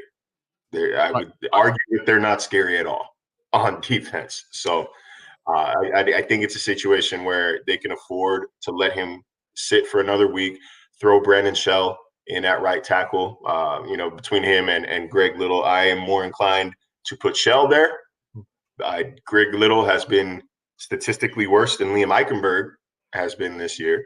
Oh my God. But in terms of pass block win rate, I tweeted out the lineman rankings earlier today. But I don't think you should expect to see Austin Jackson quite yet. Like you said, you got to get up to game speed, got to get those live reps in practice. And the fact that he's not on the field doesn't necessarily bode well for that. I haven't even seen Austin in the locker room. And that's kind of weird. I mean, it's how it works in there. We get a 45-minute window before or after practice, and they're usually, all over the place. But I have not seen Austin Jackson in a little bit. I would expect him to sit for another week. Yeah, and when we talk about, I was going to ask you about the Shell one, because I've been more impressed with Shell than Greg Little, and that's what I thought would happen. When I saw that Armstead's coming back, I'm thinking they're going to put Shell on right tackle because he's actually been more impressive. Not that it's that impressive, but he's been better than Greg Little. So I would go with Shell on that side, to be quite honest. Yeah. I think you kind of have to at this point, especially, Tua's first game back. You would like to think that Tua's not going to try to do too much and keep plays alive and overexert himself. But you would like to protect him as much as possible here in this first game back, especially with a guy like Flores on the other sideline, who has been in the Pittsburgh's defense's ear all week with Tua's tendencies, what he does well, what he doesn't do well, how to get him off platform, how to get him off this game. It's not a situation that you really want to play with. I'd say, sit Little, let him be that reserve swing tackle, put Brandon Shell there at right tackle with Armstead at left. What do you think about Robert Jones at left guard? Because I've kind of seen enough of Liam Eichenberg. I think I was just talking with Larry Little right now. He might know a little bit about offensive line play. He agrees with me. He's a tackle, not a guard. And by the way, plenty of my scouts that I've talked to from the get-go have said he's a right tackle, not a guard. But they continue that experiment. That's been a really bad experiment. Robert Jones should be the next guy in line because Dieter probably is going to back up Connor if anything happens to Connor. So if that's the case, why aren't we seeing Robert Jones, bro? What is Liam Eichenberg doing that's convincing them that he should be the starter every week? I'm confused. There's always something going on behind the scenes. I tend to defer to coaches in this scenario. They see these guys every day. They see them in the meeting room. They see them in the weight room. They see them in practice when we're kicked out. If they are going to say, look, Liam is a better decision at left guard than Dieter or Jones, I am inclined to believe them. I don't agree from what I have seen, but I am not around them as often as the coaches. None of us are around them as much as these coaches are. And that's not to say that these guys can't make mistakes there. The staff can't make mistakes, but their job's on the line a little more than ours is. Their job and a lot of money is on the line too. I don't think I would want to mess around with it if I'm not playing with my money. If I see somebody is a hindrance to it. So it kind of makes you think, what are they not seeing from Michael Dieter or Robert Jones to make a move at left guard? Because it's week 7. It's week 7 now. It's not all right, you got to ramp up. Okay, you got to warm up. He's been practicing at left guard all summer, all spring. I gave him a pass last year. He's a rookie. He played 4 different offensive line spots. I think everything except for center. And crappy coaching. So, I'm with you. I gave him a break last year. I'm with you. Just give him a break. We haven't seen the improvement this year. And it's particularly on, those stunts and those twists are, as Jeff C says down here, destroying them. And it's generally coming right there at the left guard. He's not processing it. He's not picking it up. And that, I think that part of the reason for putting him at left guard is to accelerate that learning curve next to Teron Armstead, next to a intelligent offensive lineman like Teron Armstead. You would think that, by osmosis, if nothing else, that you would figure out, how to break down a defensive line, how to see certain things coming and how to react and respond from there. But we haven't seen it. We haven't seen it. And it does, again, it begs the question, if in week 7, if there hasn't been a change, when will it come? Yeah, no, and I'm wondering how bad is Robert Jones that you can't convince he can't convince you to at least try him. That's kind of odd that would be the case, but I just have not been satisfied with Eichenberg whatsoever. And maybe now with Armstead back, you can hide him a little bit between him and Connor, but either way, I would try at least Robert Jones, but. All right, we're going to defer to them. All right, so quarterback talked yesterday. Obviously, my dumbass. By the way, I was going to the press conference. So you know what I ended up doing? Muscle memory, bro. I drove to Davie. I'm getting off on University Drive, and I'm going, dude, I'm not going to make it. I'm not going to make it. And I look, and I go, wait a minute. I'm all the way in Davie. What am I doing? It's a bad one to miss, man. It's a big one to miss. I didn't pick up the prizes from Canesware the day before when I was there to give them away on Saturday at our Hurricanes broadcast at Walk On. So, yeah, I stopped right there at Canesware and I got something done, and then I wasn't able to make it there. But I wanted to make it there to ask him that question about getting rid of the football. I saw Daniel Oyefusi from the Herald was the guy that ended up asking him that question about letting it go and what he had learned. So I know he kind of told us what we all want to hear, but so far, I think I've played it for you, the video of him as a high schooler talking about his dad, how he gets pissed at him for not throwing away the ball and taking on hits. Saban already pointed that out a few years ago heading into the draft, and now it's continued to happen to him. And so I'm wondering, after hearing him, is it something that we can't believe until we actually see it? Is he going to leave that warrior-like mentality of, I got to try to save it, I got to try to save it, I got to try to save it? Is he going to let that ship sail finally? Sometimes it takes a major event to change your mind. The hip wasn't a major event, dude. His entire career was in the balance. Sometimes it takes 2. I don't know, man, but I don't believe it until I see it. I will believe that to throw the ball away when I see you throw the ball away. It's something that he got better at throughout the year last year, but obviously it's still not, I guess it's still not, to the level it needs to be. And, it's a mix between, he missed the read when he was hurt against the Bengals. He missed the read. If I remember correctly, Waddle was open on the other side of the field. Yes. But to be honest, it's easy to say he held on to the ball too long in hindsight there. But I was more surprised that he was wrapped up in that play. Like I thought he should have been. I thought it was a player he should have easily been able to sidestep. He's like Baker Mayfield. He can't outrun drunk cops. It was like it was just it was almost like he was too casual in trying to try to sidestep him and trying to break away from him. Like he underestimated how strong, how fast this guy was on the other side of the ball.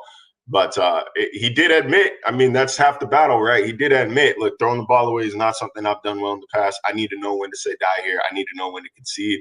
Mike McDaniel, I'm sure, has tried to drill it in his head as much as possible, but like you can only tell guys so much. You know, you can only do so much. You can't throw the ball away for them.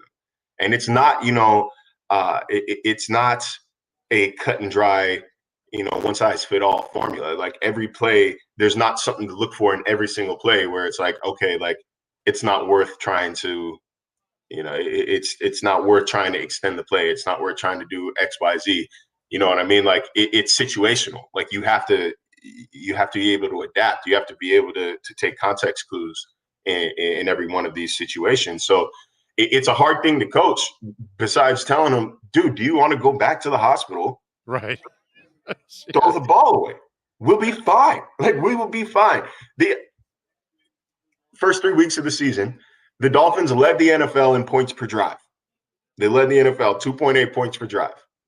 That would still, at that rate, that would still be number one in the NFL right now, above Kansas City and above Buffalo. They'll put up points. You know what I mean? The guy number 10 will get you somewhere down the field. 17 will get you down the field. 31 will get you down the field. You don't have to be a hero anymore. So, you would hope to see, I don't want to make it sound like this was a good thing for him, but like you would hope that this entire situation would change his line of thinking and change the willingness, his willingness to extend a play or his willingness to keep something going. You would hope it would make him, quicker to say, okay, next. Tried. It's not there. Next. I'm going to run something by you because sometimes, well, not sometimes, a shitload of narratives have been built around this kid that have been all false narratives. And very few people have been on target with this kid. Well, he doesn't have an arm. Yes, he does. He's too short. Doesn't really matter. He's lazy. No, he's not. Whatever. All kinds of these narratives. The other narrative or the other story that's out there, and maybe this is also a false narrative, and I'm starting to feel that this is a false narrative. Tua doesn't listen to anything. He doesn't have any social media. He doesn't watch anything. He doesn't read anything. Well, I keep watching a kid that keeps trying to prove the world wrong. And half the world, or 70% of the world, is constantly telling him, your arm is a noodle arm. You're too short. You can't do it. You can't take tough coaching. You don't work hard enough. You play too much golf. All of these things. And I almost feel like this is a kid that's constantly got that in his mind. And that's been the ultimate demon to him, that he's fighting all of the people that are the naysayers. And in the process, he's putting himself at risk. Instead of playing the game the way it should be played, he's going to extremes because he's actually trying to quiet the critics on a consistent basis. Those critics that people say he doesn't listen to, that he doesn't pay attention to, I kind of think he does now, because there's too many of these instances going on. And there's too much bullshit about him going on, whether it's writing, on radio, on TV. And I think that is one of those motivating factors that he puts himself at risk on a consistent basis. Your thoughts on that? I don't think that he outwardly pays attention to things that are said about him. It's one of the rare instances where I feel like, when a guy says, I don't read any of that, I actually believe him. I think he is made aware of it on his way to talk to us. Right. Because it's PR's job. I was expecting the buts. All right, go ahead. It's PR's job to tell him, to prepare him for what he might be asked. Like, hey, just FYI, this is what the streets are saying about you. This is what you might be asked about this, that, and third. But he does know, like he is aware. I got to feel Nick says it to him, his trainer. I got to feel Tyreek says it to him, but not in a way of like what you think, but like a Tyreek thing, like, yeah, man, let's go prove these people wrong that they say you can't do it. And, like Tyreek's doing it in a motivational way, but it's still being processed. It's still being mentioned. It's still being put in the subconscious.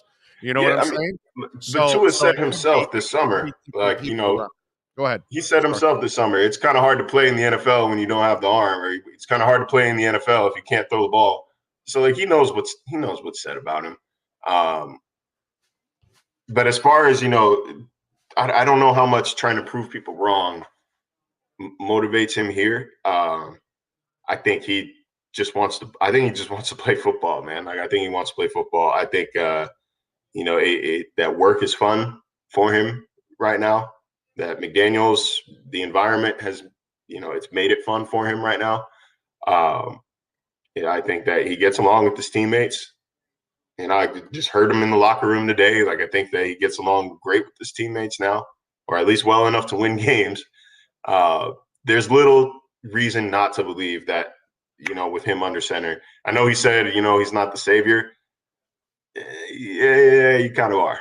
Yeah, you kind of are. You kind of are. Yes. Yeah, he may not want that label and all that, but they're just look at the results. You're not in the game. They can't score points. It's like I hear people, oh, well, the Dolphins got to learn how to score points. No, dude, the Dolphins got to get Tua back and get a couple of linemen back, and they'll be scoring all the points you need. Didn't you watch the first couple of weeks? I mean, it's just like I don't know what people are thinking sometimes. There's a reason why the offense isn't as sharp the last couple of weeks. That's because your best quarterback isn't playing right now. So, yeah, he is the savior. There is no doubt in my mind he's the savior. And it's not, and we'll never know at this point because, we'll never know how Teddy would have looked against the Jets there after a week of practice and prep. I know that Skyler looked better against the Vikings after a week of prep than Teddy did in reserve, and then that Skyler and then he himself did in reserve against New York. So like it's hard because quarterback is to blame here, but like Skyler and Teddy should have been more serviceable if they actually played the games they were preparing to play. You know what I mean? Like I think they would have been a little better. At the very least, I think I think Skyler would have put up. I think he would have led them to a pretty easy win against Minnesota. All right, we won't talk to you till post-game late Sunday night. What are your thoughts? What happened late Sunday night, man? We're going to get that 2 a.m. talk in, that 1:30 a.m. talk in. We want to hear me talk at 2 a.m.? That's crazy to me. We get the job done how we have to get the job done, bro. That's just the way that's the way the world rolls, man. That's it. We're here to work. I will say, by the way, I will always tell people that work with us in this business, remember, we get paid to do this shit. So we're blessed. I remember there was an old writer. He's no longer with us. And I was a young guy on the beat. It was like my first 10 years in the beat. And I would, every time we would run into this guy and we'd have to wait, Heat or Marlins or Dolphins or whatever we were at, he was always a sack of complaints, and I hate people that complain about our business constantly. Like if you're constantly miserable, then dude, get the hell out or leave us alone because you're working in sports, brother. Okay. You could be laying asphalt. You could be a police officer. There's a lot of jobs that are way worse than what we do for a living, brother. So I've done worse. I've had to do, I've done sales, before I got into journalism, and I thought sales was the worst job I've ever had in my life. I hated it. 100 calls a day, however many hours of talk time, being told no, get a job, get a life, go to college, all of this. I hated that. It's funny, like yesterday I did TV all day yesterday, and call time was at like I think I was there 10:45 to 6 something, 6:30, 6:45. It was like an 8-hour day. I was beat by the end of it. And I'm like, man, I feel like I've been here all day. And I did the math. I was like, oh, that was just an 8-hour day. Like, that's what an 8-hour workday is? This is what y'all do? Yeah, no, like, I got no complaints about this job. I love the job. It is exhausting during the season. Don't get me wrong. Of course. It is annoying when people think that they could talk to you crazy. Just because, for example, yesterday, man, I don't usually put a lot of stock into it, but I was just tired enough that it bugged me a little. I said on our 6 p.m. show that Tua is coming back to a situation that's similar to the one he came back to last year. He misses 3 games, team's on a losing streak. I asked him in the press conference, what did that teach you about not pressing and overdoing it when you get back? Similar situations, right? Like, I think they're comparable. Yeah. This kid heard me say a little less pressure now because you have more help. You have help. Less pressure now, but same basic talent department. That's why I said similar, not one of one or one to one. Similar. Amen. Yeah. This man sends me this voice memo on Instagram, calling me a name that I will not repeat, that we do not say anymore in 2022. Calling me like, did you really just compare a concussion to a rib injury? Would you? It's like, dude, you listened to 3 words of that, yelled at your TV so you couldn't hear the rest, then found me on Instagram to say that, like, and then like he's calling me all outside my name and then goes, you're probably a cool ass dude, man. Like, I'd probably grab a beer with you or a dinner or something. It's like, if you saw me in person, I'd probably slap the shit out of you, bro. Like, no, you wouldn't. So like that part gets annoying because like you think it's easy to say like just ignore it, but like it's every day and it's hundreds of times a month. Like it's hard to always ignore. But and then I don't particularly love primetime games. I like the atmosphere. It's the I know you gotta. It's the by the end of it, you're just like kind of like been there, crawling to the finish there. But like, let's get it right. If that's a bad day at work, I think your job's okay. So they win. Yeah. Back on the winning track. You got to beat the Steelers, right? You have to beat the Steelers, even though for some reason, somehow Kenny Pickett is a full participant at practice right now. I don't think anybody should be upset. I know everybody, the knee jerk is to be mad. Like, why doesn't the same rule apply to Teddy as it does Kenny? You want Kenny Pickett playing. You want to play Kenny Pickett. Yeah, yes. But that's not what they're talking about. That's not what to play Kenny Pickett. No, what they wanted was Teddy Bridgewater against the Jets. That's what they wanted. That's what they're pissed at, Marcel. It's not. I know. They don't fear. No one fears Kenny Pickett or Mitch Trubisky. It's the principle is what they're mad about. Has nothing to do with any of that. And it's typical of the NFL who is incredibly inconsistent with everything that they do. It is something that none of us understand either. Just like we don't really understand why the NFL did not give a statement about the spotter. Alan Sills made a comment to Jonathan Jones the other day. It seems like what they did is they stalled until it's like, it dies out. The story anymore, right? Does this really even matter anymore? And no, it doesn't. Like, because if we got a statement about what the spotter saw for Teddy, what does it change?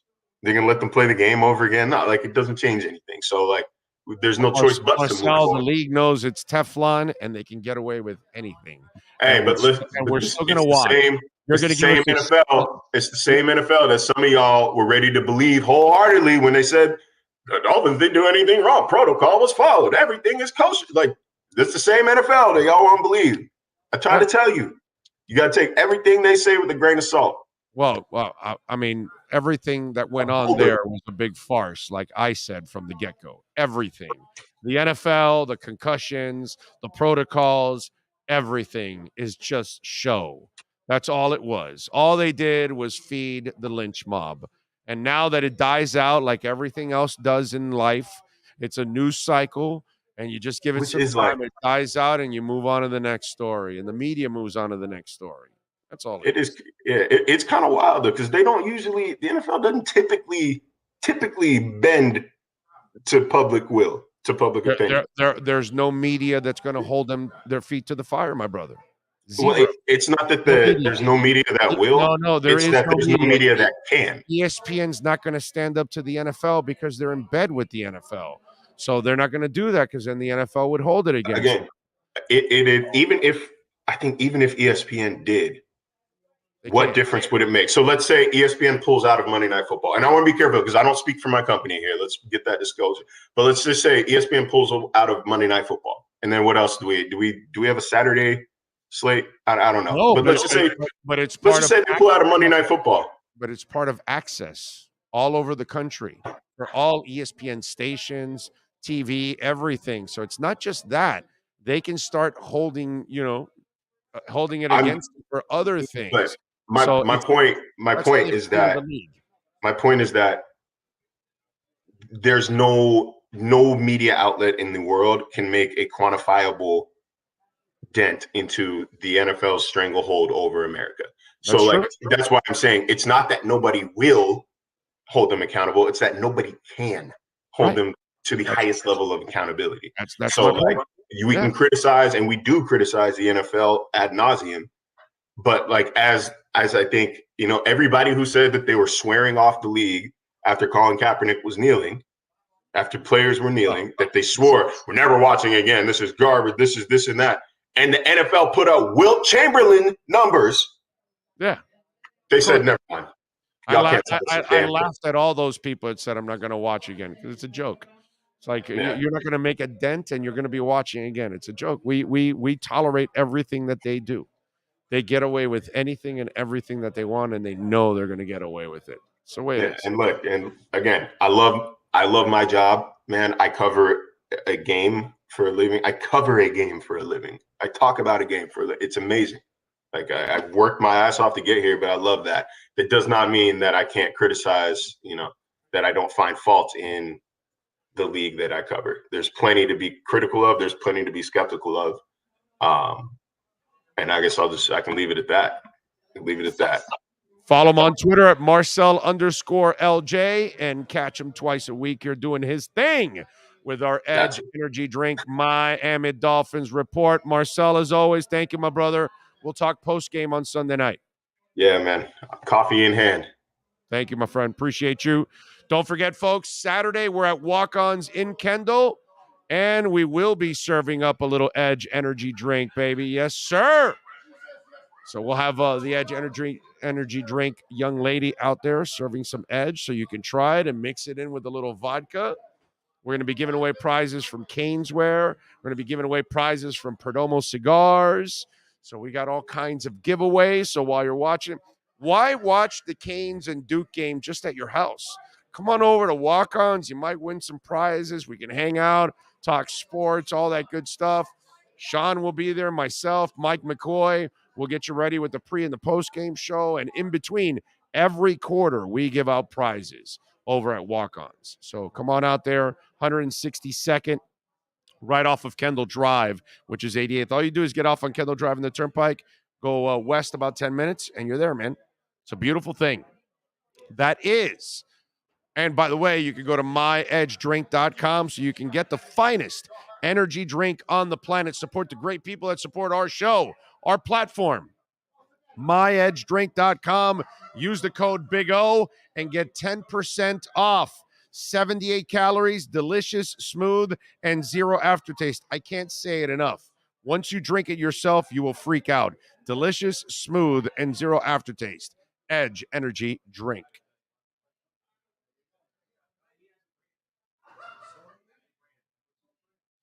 All right. By the way, we do have a giveaway for you from Nature B. And we're giving away $100. It's a little over. It's valued over $100 prize pack from Nature B, and we've got the tweet out there. I don't know if you maybe you can bring up the tweet and they can check it out. All you got to do is follow Nature BNZ on Instagram. This is an Instagram giveaway. All right, so you got to go to Instagram, follow Nature BNZ on Instagram, tag a friend in your comments. Both you and your friend tagged will each be entered to win the prize pack. Use the hashtag Big O Radio Show on it. and you'll be entered in for the giveaway. All right? So we'll give it away in early December.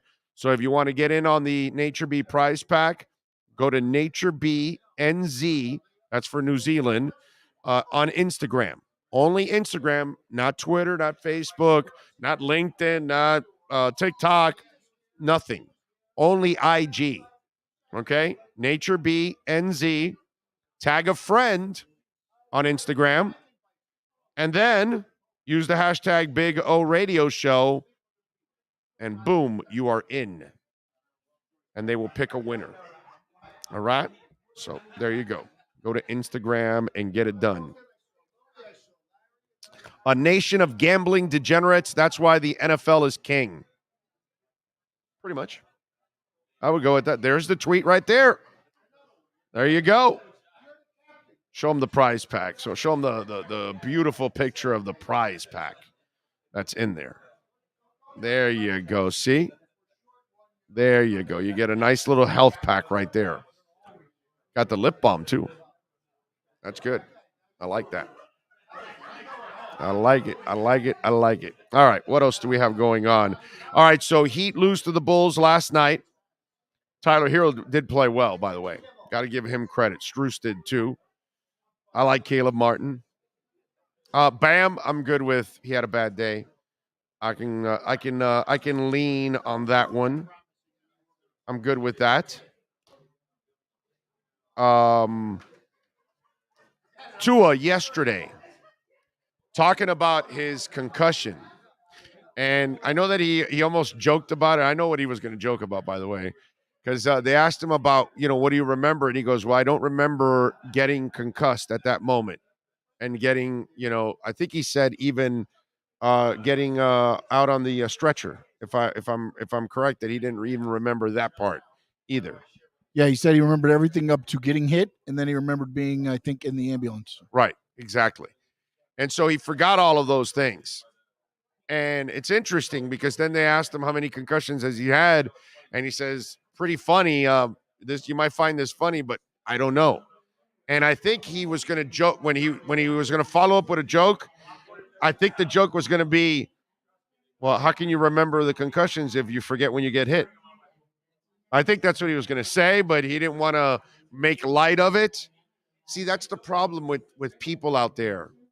That's the joke he makes behind the scenes with his teammates, with his close people, not with us, because he doesn't allow us in there. And I know some of the media's butthurt about that. Oh, my God, Tua doesn't talk to us enough. Oh, he won't give me a one-on-one. Oh, this, that, whatever. And so you hold it against him or whatever. But he's not that guy that's going to let you in. So he's talking about that, and I was thinking about this. When I suffered my concussion, it was a grade 2 concussion that I suffered, and my head hit concrete, the back of my head, just like his. But he has a helmet on, and it's grass. I hit concrete, no helmet, no protection. And I've explained it to you. My hands went like this. They didn't get all, like he had his fingers like all like, I don't know, mangled, twisted, whatever. My hands went like this and inward. I went like that. Like my hands were stretched out in front of me and they went like this. And I had no control over them. Now, the difference when he said that yesterday, I go, I never lost any consciousness. I know exactly I remember the hit. I remember landing. I remember hitting the back of my head on the concrete. I remember my arms, twisting up like I told you. And then I remember just trying to shake it off and then getting up as soon as possible, and that's why I try to pop up as soon as possible, and then obviously one of my best friends, kind of like, hey, you all right? Held me and all that. But I wasn't like, flopping over or anything like that, but I never lost consciousness. So I just wonder about those kind of hits that you lose consciousness. That or I have a really hard head. Right? It could be or something. Probably a little bit of both. I mean, probably. I suffered 3 concussions in wrestling. Did you black out on any of No, them? I never blacked out. I took What did they level them? Was it a grade 1 or a grade 2 or you never found out? I never found out. I just knew I Smelling salt and you're out of there. And so you put never some even went to the hospital. Well, one time I waited in the waiting room, and by the time they came to get me, I was already getting my faculties back. Like, it was hazy the whole time. Right. And then I started feeling better, and then like 3 hours they were sitting there waiting, and then I was like, let's go. Let's go. Yeah, I'm fine. Done. I'm ready. Let's go. All right, let's go.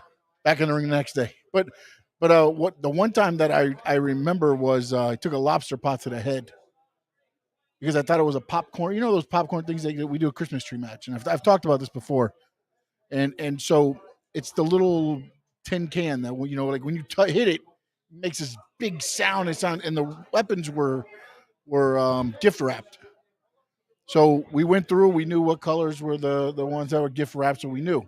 So we picked it up and he threw it. 18 by 18 ring. So I was in one corner and he was in the other. I came running at him.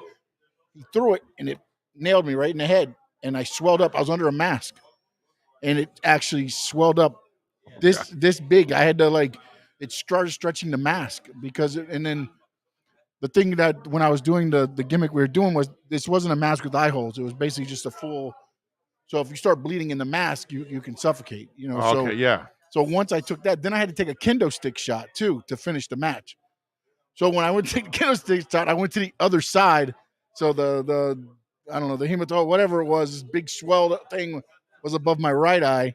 I had to take the kendo shot on the left side because I was afraid if they hit that, it would bust open. Right. But then the funny thing about the whole thing was that I remember every moment of it. Right. I went home, I put ice pack on We're it. all The different. swelling went down. Never once did I Right. We're all different. It's just so weird on certain things. It'll honestly, affect that people. hit, It'll affect people different ways. when I watch that hit back, it's the swinging motion, and I think it's the whiplash motion that actually ends up. And I go back to his back injury. I know they're talking a lot about his back injury. And I wonder when the whip, and I get it, he might have hit his head a little bit, but I'm wondering if it was just more of the whiplash in the way he was swung around more than the Could have been hitting the head on the ground. I'm not smart enough to know what it far is. from it, but it just you know what I didn't- mean. It's just one of those I that we went can't back at figure the out. 22 and watched it, and it just does not look like the Buffalo hit looks harder than it does on the head of that one, if that makes any sense. Yeah, yeah. But the one thing that none of us can measure is how it affects people and how it affects them down the line or in short term or whatever. There are some people that can just shake it off and you move on. And then there are some people that will have recurring headaches because of that concussion for a month or 2 or 3. For me, I suffered my grade 2 concussion. I was fine by, the next day. I was pretty much fine. Little hazy a little bit, but I didn't have any headaches or anything like that. And the following week, I was driving a truck across the country. So it wasn't like, it wasn't anything that was really affecting me. Thank the Lord. I got lucky. Maybe, that's all it is. Maybe it's just luck. That's all it is. All right. Maybe that's just what it's all about, but it's interesting how you talk about this injury and it's something that affects everybody differently. And that's why maybe this rule, I was thinking you can't treat everybody the same. And at one point or another, people have rights. And if they want to keep playing and they want to do it, and you're checking them out and they checked out, you did your job. They checked out. They're fine. Now, if they're still groggy and it's like a fighter. The guy's, you do the 8 count and he's still, no, that's it. And the fight, that's it. You're done, right? That's what you're supposed to do. Okay. But if somebody slams themselves and yet they can bounce back right away and they're fine, what are you going to do?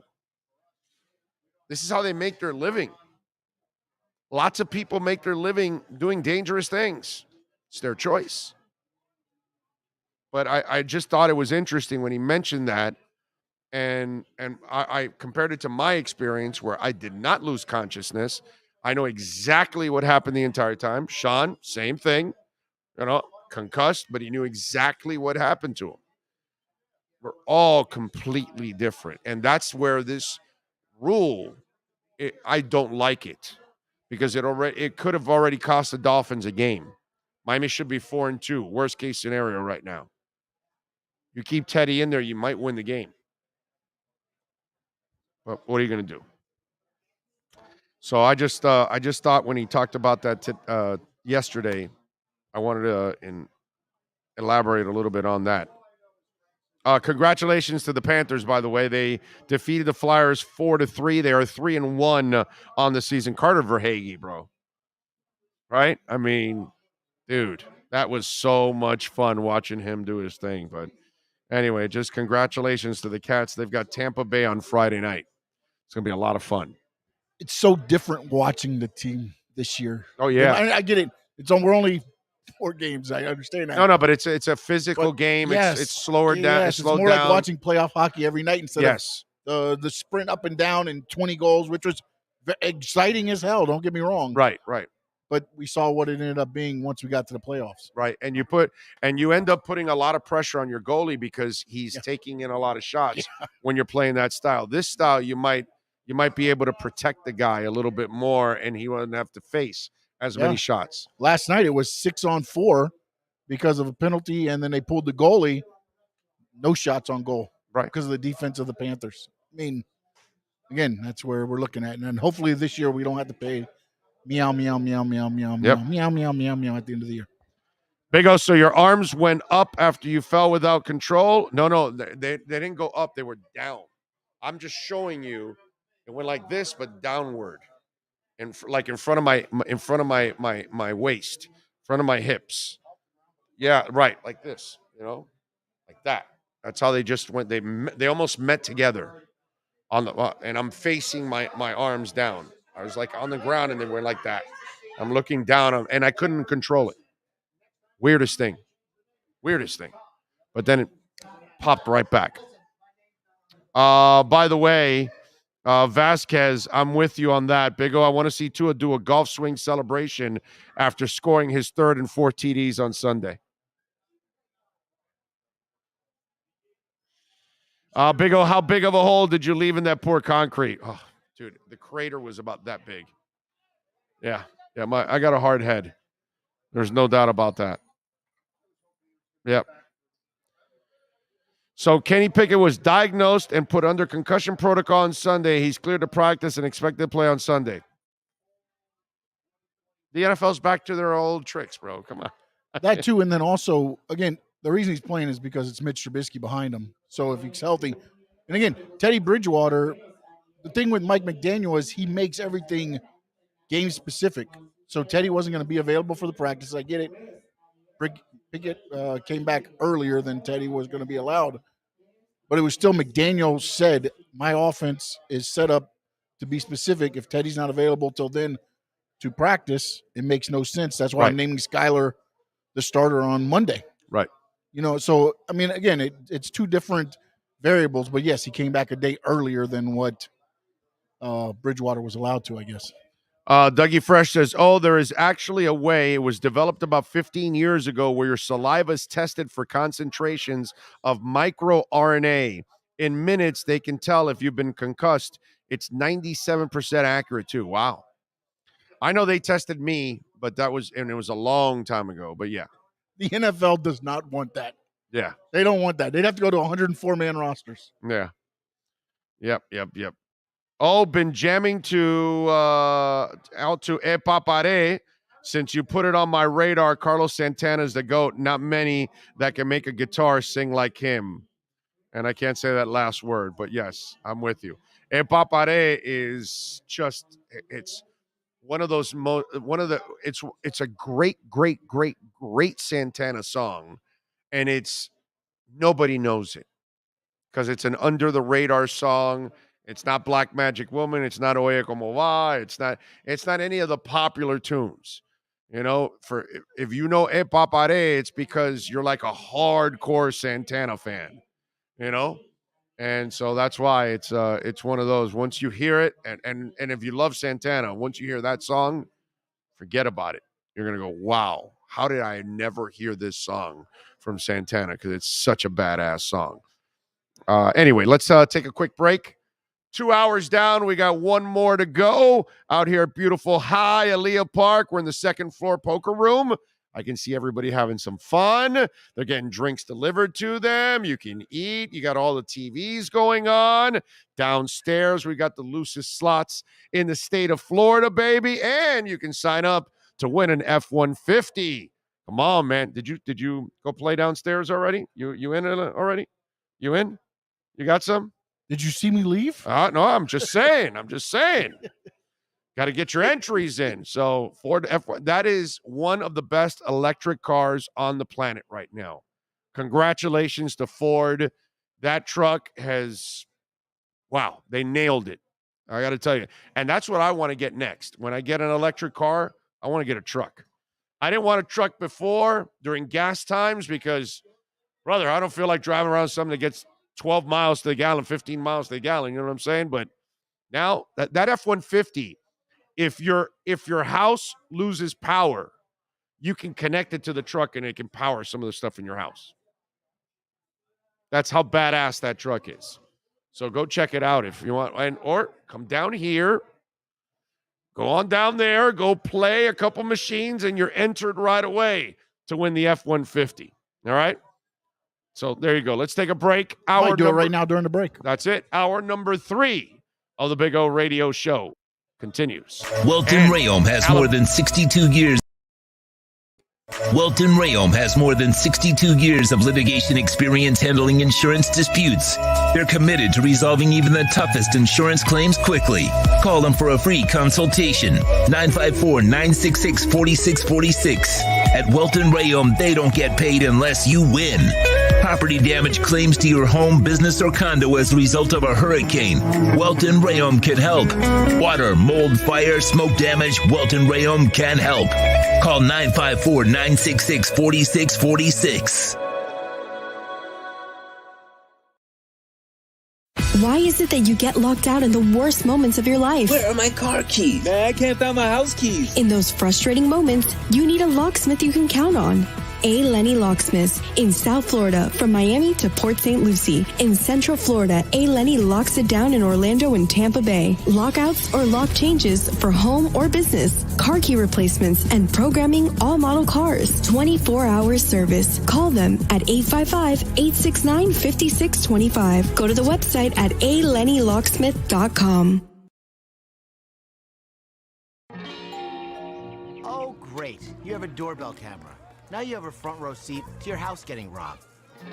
They're breaking into my house! Ooh, there goes the TV. I'm sure it'll turn up at the pawn shop. No, not the TV! Just because you can see them, that doesn't mean you can stop them. With Slogans, you get 24-hour monitoring, a free home security system, and professional installation. Plus, free doorbell camera, one that'll actually work for you. Get out of my house! Get out of the house! Call 1-800-ALARM-ME. When you move, you need a reliable company led by passionate folks, eager to assist its customers during a transitional process that needs to be smooth.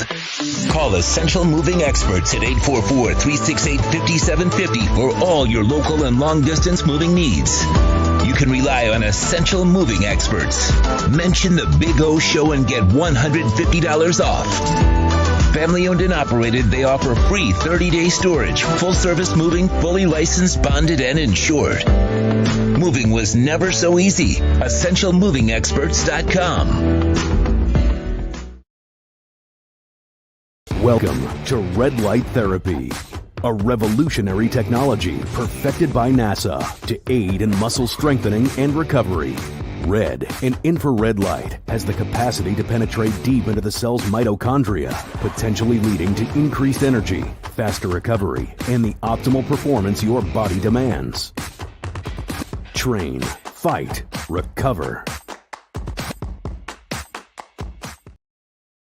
There's no need to drive around South Florida wasting valuable time looking for a new or certified pre-owned Acura. Go to the #1 volume sales dealership in the Southeast United States. Craig Zins Acura of Pembroke Pines. Purchase with pace and space in a dealership tailored to your needs. From home buying to providing that personal touch. Contact the 2020 Satisfaction Award winner Craig Zins Acura of Pembroke Pines. 888-776-5123. That's 888-776-5123. Or visit them at 15601 Pines Boulevard in Pembroke Pines. If you're a Miami sports fan, then there's only one store to go to, and that's Caneswear at Miami Fanwear in Davie. They're your one-stop shop for all your inner Miami CF, Canes, Dolphins, Panthers, and Marlins merchandise. They have hats, t-shirts, game day jerseys, and so much more. Located at 2511 South University Drive in Davie, and open 24/7 online at caneswear.com or innermiamiwear.com. Call them at 954-835-5597. Caneswear, the spot where inner Miami and all Miami sports fans shop. For over 16 years, EJDconstruction.com has provided South Florida residents quality craftsmanship, accurate project management, and exceptional service. That's why EJDconstruction.com is an A-rated member of Angie's List and the Better Business Bureau. When you're looking for the right custom home builder for additions or home remodeling, please call my friend Eric at 305-433-4843. That's 305-433-4843 for EJDconstruction.com. The viewpoint statements or beliefs expressed on the following program by the host, guests, or callers are not necessarily the opinions of FantasyAccess.com, Media Group Inc. ownership, management, sponsors, or website. When it comes to South Florida sports teams, very few in the media have witnessed, lived, and covered it like the Big O. Let's start the program dedicated to your favorite South Florida teams with a passion that's unmatched. The Big O Radio Show is on. Here's the Big O.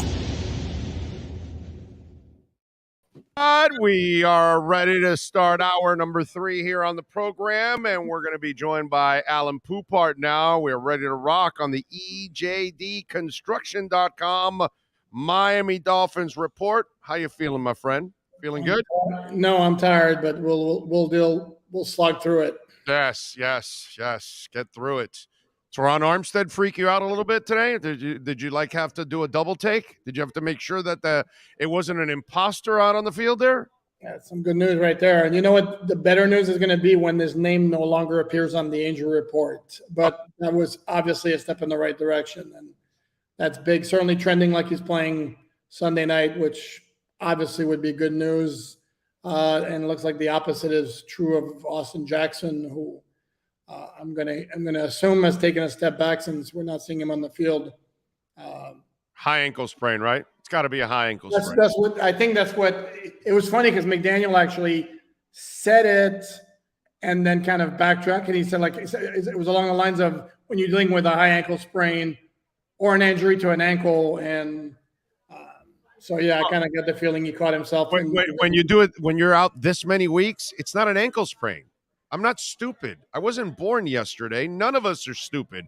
Either that or you're lying to us and it's a completely different injury. But if it's this many weeks, no ankle takes this long. Now, high ankles, any of us that have had a high ankle injury, and I've had one, bro, those things last forever. They are brutal, dude. Reminds me of, if you don't know if you remember, I believe the name was Travis Webster, was a first-round pick. Yes. Nick Saban told us he had an ankle injury. It was day to day, and 6 weeks later, he's still not back in the lineup. Right. And we came to find out it was indeed a high ankle sprain. Of course, when it's this long, it's a high ankle sprain. Correct. Normal ankles, bro, they're back in a week or two. Please, you're not out very long with regular ankles. So one of the decisions is easy. All right, I asked Marcel this. So who starts? Does Austin Jackson start? Does Greg Little start? Or does Brandon Shell start? Oh, I think it's pretty clear. Well, it's definitely not Austin Jackson because right. And I don't think it's Greg Little. I think they elevate Brandon Shell for a third consecutive week, and he starts our right tackle. I think you saw a guy who was pretty clearly solid last week. Greg Little was good the first couple of games at right tackle, then his play slipped, and then he moved to left tackle last week, and it wasn't good. I don't see any reason why you wouldn't go with Brandon Shell, and my expectation is sooner rather than later he's going to get signed to the 53. Oh, yeah.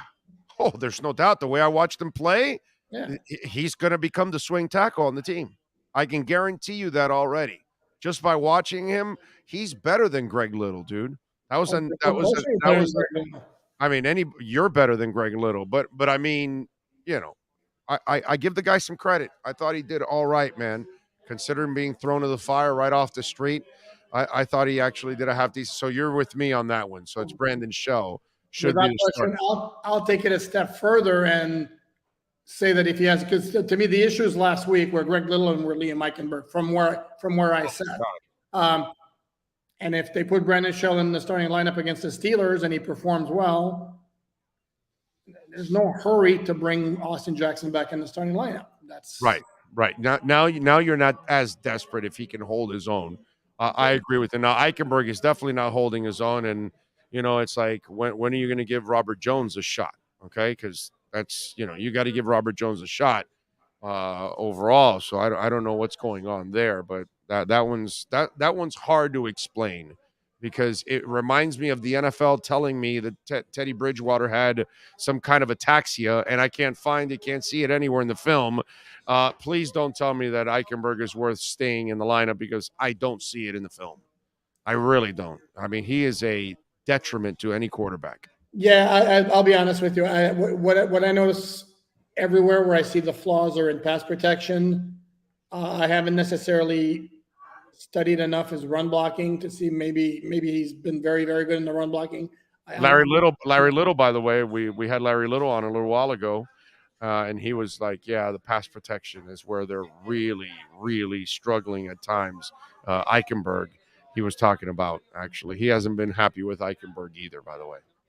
It's like, dude, he can't pick up, like I said the other day, he can't pick up a twist or stun up front. I mean, that's kind of an essential part of the job of an offensive lineman, to be able to recognize those and mix a switch when you need to. I'm with you. It's just funny the way you phrased it. All right. Your thoughts on Tua's press conference yesterday and his reaction to getting rid of the football.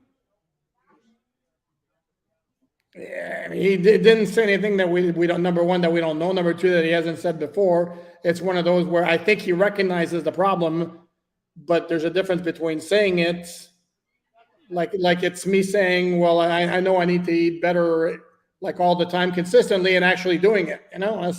That's all fine and dandy. The big test is going to come with the first time when a play breaks down and he's hanging under the ball and the pressure gets to him after, 3-4 seconds, whatever, or 6 seconds like it was at Cincinnati.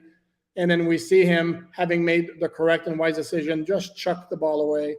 Seriously, chuck the ball away. It's not the end of the world. I'm with you there. And speaking of not eating right, I can't wait to cheat with you over at the Combine this year because I haven't been there in like 3 years, right? This might be, it's 3 years. It'll be 3 years. I haven't been there. I haven't had those damn garlic rolls with the cheese pizza bread. Oh my God, that stuff is. You're on. You're absolutely on. Wait till Sean actually try. Sean hasn't tried it yet, so he's hitting the road. Well, I know actually he doesn't have to go to the Combine. The Combine is the one that he's not going to. He's got to go to the Senior Bowl, but I actually don't need him that much for the Combine, so he's lucky. So I'll probably go by myself but I can't wait this year, bro. I get back to hitting the road again, bro. There you go. Excellent. Oh my God, I can't wait for that. All right, so we've got Armstead back, Jackson out, looks like it. Waddle, you think he's going to play, right? It was limited, and he came back in the game after and all that. I know the kid felt like shit because he had those two, terrible plays. But it looks to you like he's going to end up playing, right? Let's say 75-25. I mean, right. Not ideal that he's wearing the red jersey at practice, but it seemed like he's on the injury report every single week, and he always plays. And even in training camp was the same deal. He didn't play, but the concern was always bigger than it seemed like the reality was. So. Yeah, I'd say he may be trending. Agba's one that's kind of worrisome. That's 2 straight days he didn't practice, with a back injury. Yeah. Those can be fickle. It could be a vet thing that they're like giving him extra rest so he can feel better. Like maybe he can move around in practice, but they're like, yeah, you know what? Let's hold you out. You've been practicing all year, so conditioning isn't going to be a problem. Let's let that back rest and stay away from the football activities for a couple days. I think that could be the case. I think if you see him tomorrow, I think that'll be the sign because tomorrow's practice is not really. It's kind of a. I don't know, what is it? A juiced up walkthrough, right? A juiced up walkthrough is what you call Friday's practice, right? Something like that. That's fair enough. Yeah, something like that. So maybe I think tomorrow might be the one that you want to worry with Agba. All right, so let me ask you about the corners. Kohu looks like he's fine, right? Because he came back yesterday and looks like today he's practicing again. So it looks like they're through the woods with him so far. Yeah, I'm trying to remember looking at him on the injury report. I mean, he may have been limited for a second consecutive day. I'm not overly concerned with him. Crossan hasn't practiced. Remember, they held him out this past week. That's why I asked about Kohu. That's why. Yeah. My expectation would be back in the lineup.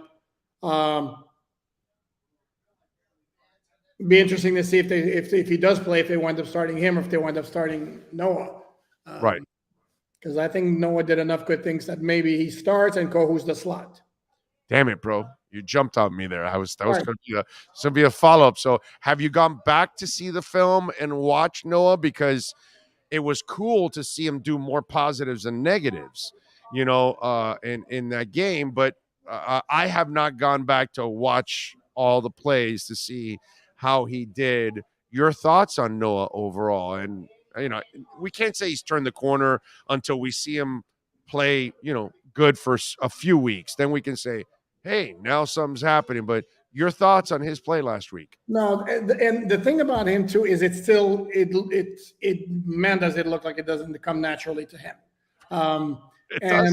It's not supposed holy smokes. But to me, there was great progress in the 2 pass breakups that he had where he actually turned his head to look back at the ball, which is not something I'd ever seen him do before. So that's a major step in the right direction.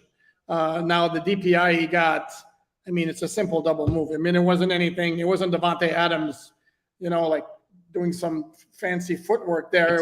But that's a clear weakness of his. He bites on that all the time, bro. Because he doesn't. He reminds me of that mustache spit dude in Major League that he can't stay away from the high fastballs, and so you got to throw him the high fastballs because he can't stay away from them. That's what it reminds me of. Like, number 9, yeah, just do a double move on him. He bites on it every time. That's what it seems. Or a kid from a league of their own. She can't stay away from the high hard one. That's it. No, but you can tell, and even the first pass breakup, it was weird because he turned quickly enough. Where to me, and I got like, he could have caught it. I know what you're about to say. He could have caught it. Immediately, he went like this. Immediately, I'm like, dude, you're allowed to try to catch it, Yeah. And that speaks to me as a guy who just doesn't. It's not natural yet to him. It's not confident because, as you know, the confident corner wants to catch the ball. The confident corner becomes a receiver in those moments. He's not just looking to bat it down. You know what I'm saying? The linebacker, the clumsy safety. Yeah, that dude just wants to bat it down and make sure he didn't give up the play. But the badass corner, you're right. He wants to catch that ball every time. Eric. Xavier turns his head and it's like, oh, that's mine. And Noah. Will he ever get there? Who knows? But there was some progress. I'm not sure I trust him against like the Steelers don't have good receivers. I'm not sure they have Justin Jefferson, but Johnson's a nice receiver. Chase Claypool's a nice receiver, and George Pickens. They wouldn't stop raving about him in training camp. That hasn't translated so far in the regular season for them. Receivers take time. Also, it's not one of those things. Sometimes it takes them a little bit to kind of figure that out. So I never freak out on receivers early on because it's not an easy position. No, that's fair. But I remember talking to somebody in Pittsburgh over the summer, Right. and my question was like, is he as good as everything I'm hearing? And he's basically better. It's like there's not everything you might have heard about him is not enough. Right. And the highlights you've seen since the regular season started is he's basically pushing guys to the ground on running plays. I don't know if you've seen those. Yeah. I mean, it's jeez. Your thoughts in this game? What do you think happens? You like them this week? Yeah, I mean, Steelers had a really nice win against Tampa Bay last Sunday, but this is not a good team. This is not a typical Steelers team. They'll have Pickett at quarterback. Looks like I haven't seen anything from him that really dazzles me. If TJ Watt was playing, I'd be a lot more concerned about their defense because without him, I mean, Alex Highsmith's got some nice sack numbers, but I mean, TJ Watt's a game wrecker. And I love Highsmith, man. I liked him in the East-West Shrine game when I saw him a couple years back. He was I remember he had that green funky helmet. Where was he from? Like Charlotte, I believe, right? Charlotte, that's it. Charlotte, that's what it was. Remember they had a funky logo or something. I forgot what it was, but yeah. He's a nice player, but Watt's a game wrecker. No, yeah. Watts is a superstar, bro. Correct. And if Watt was playing, I'd have my concerns about dealing with that defense now, not so much. And then their offensive line's really bad. Although actually I'm told that it's been playing fairly well. Harris isn't right. It doesn't look like the same guy he was last year. Been dealing with injuries, foot injuries since the start of the regular season. And again, the dynamic player that we saw last year is not quite there yet. So it's really shaping up. It's a game that the Dolphins are really well set up to win. By the way, do you laugh? Because I'm sure you've gotten the emails or the tweets or the DMs. Oh, Flo's really going to come after Tua this week. He's going to really have that defense dialed up. And like, do they know that Terrell Austin's the defensive coordinator, that he's just a linebackers coach? He's not really going to make a lot of calls. And he doesn't really know a lot about this offense anymore because it's completely different. Right. So it's just like, I mean, and hell, he probably doesn't even know Tua's tendencies because he doesn't even know how to play Tua when he had him here as it is. So I'm just, I just laugh at the misconceptions of what they think Flo is going to be a part of this weekend. No, there's only so much you can do, you know. It's not the only homecoming though. We also got Minkah Fitzpatrick with another homecoming. Yes, that's right. That's right. And the last time he played, his last two games actually at Hard Rock Stadium, that 1 year, he was on the wrong side of scores of 59-10 and 43-0. Right. Yes. Yeah. We may have flashbacks if it starts going south for the Steelers on Sunday night. Yeah. Yeah. No, I'm with you there, brother. I'm looking forward to it. It's going to be a lot of fun, and the offense. I think you're going to see a much different offense now. Where I heard people talk about, well, they can't score points, this, that. Dude, they lost their quarterback. This guy will help you score points compared to the last two guys did a fine job filling in, but your franchise guy is back. You'll be able to finish some of these drives that they have struggled with the last couple of weeks. You agree with that? They were. I mean, I crunched the numbers actually. The two main areas of major difference from the first three games to the last three games was red zone, but they were slightly better. They weren't like way better. I have the numbers right here: 7 for 9 the first three games, 5 for 8 in the last three. So it's not a huge difference. The big difference is third down conversions, where you've gone from 48.5, which is basically near the top of the league, and then the last three games was 28.6. Yeah. That's a big difference. We also have to factor in that Armstead played one quarter, even half of a quarter against the Jets, and didn't play at all against Minnesota. That's very important. That's another bonus. That's very important. Yeah, I'm with you. The totality of that, with Tua back, with Armstead back, I think there's reason to hope that the offense is going to have a much better performance than we've seen the last three games. By the way, I did a piece yesterday on because people talk about Flo this, Flo that, and I compared Flo to Ernie from Scarface. So, you know, they're there in Lopez Motors, and, you know, they got to put the guy down, right?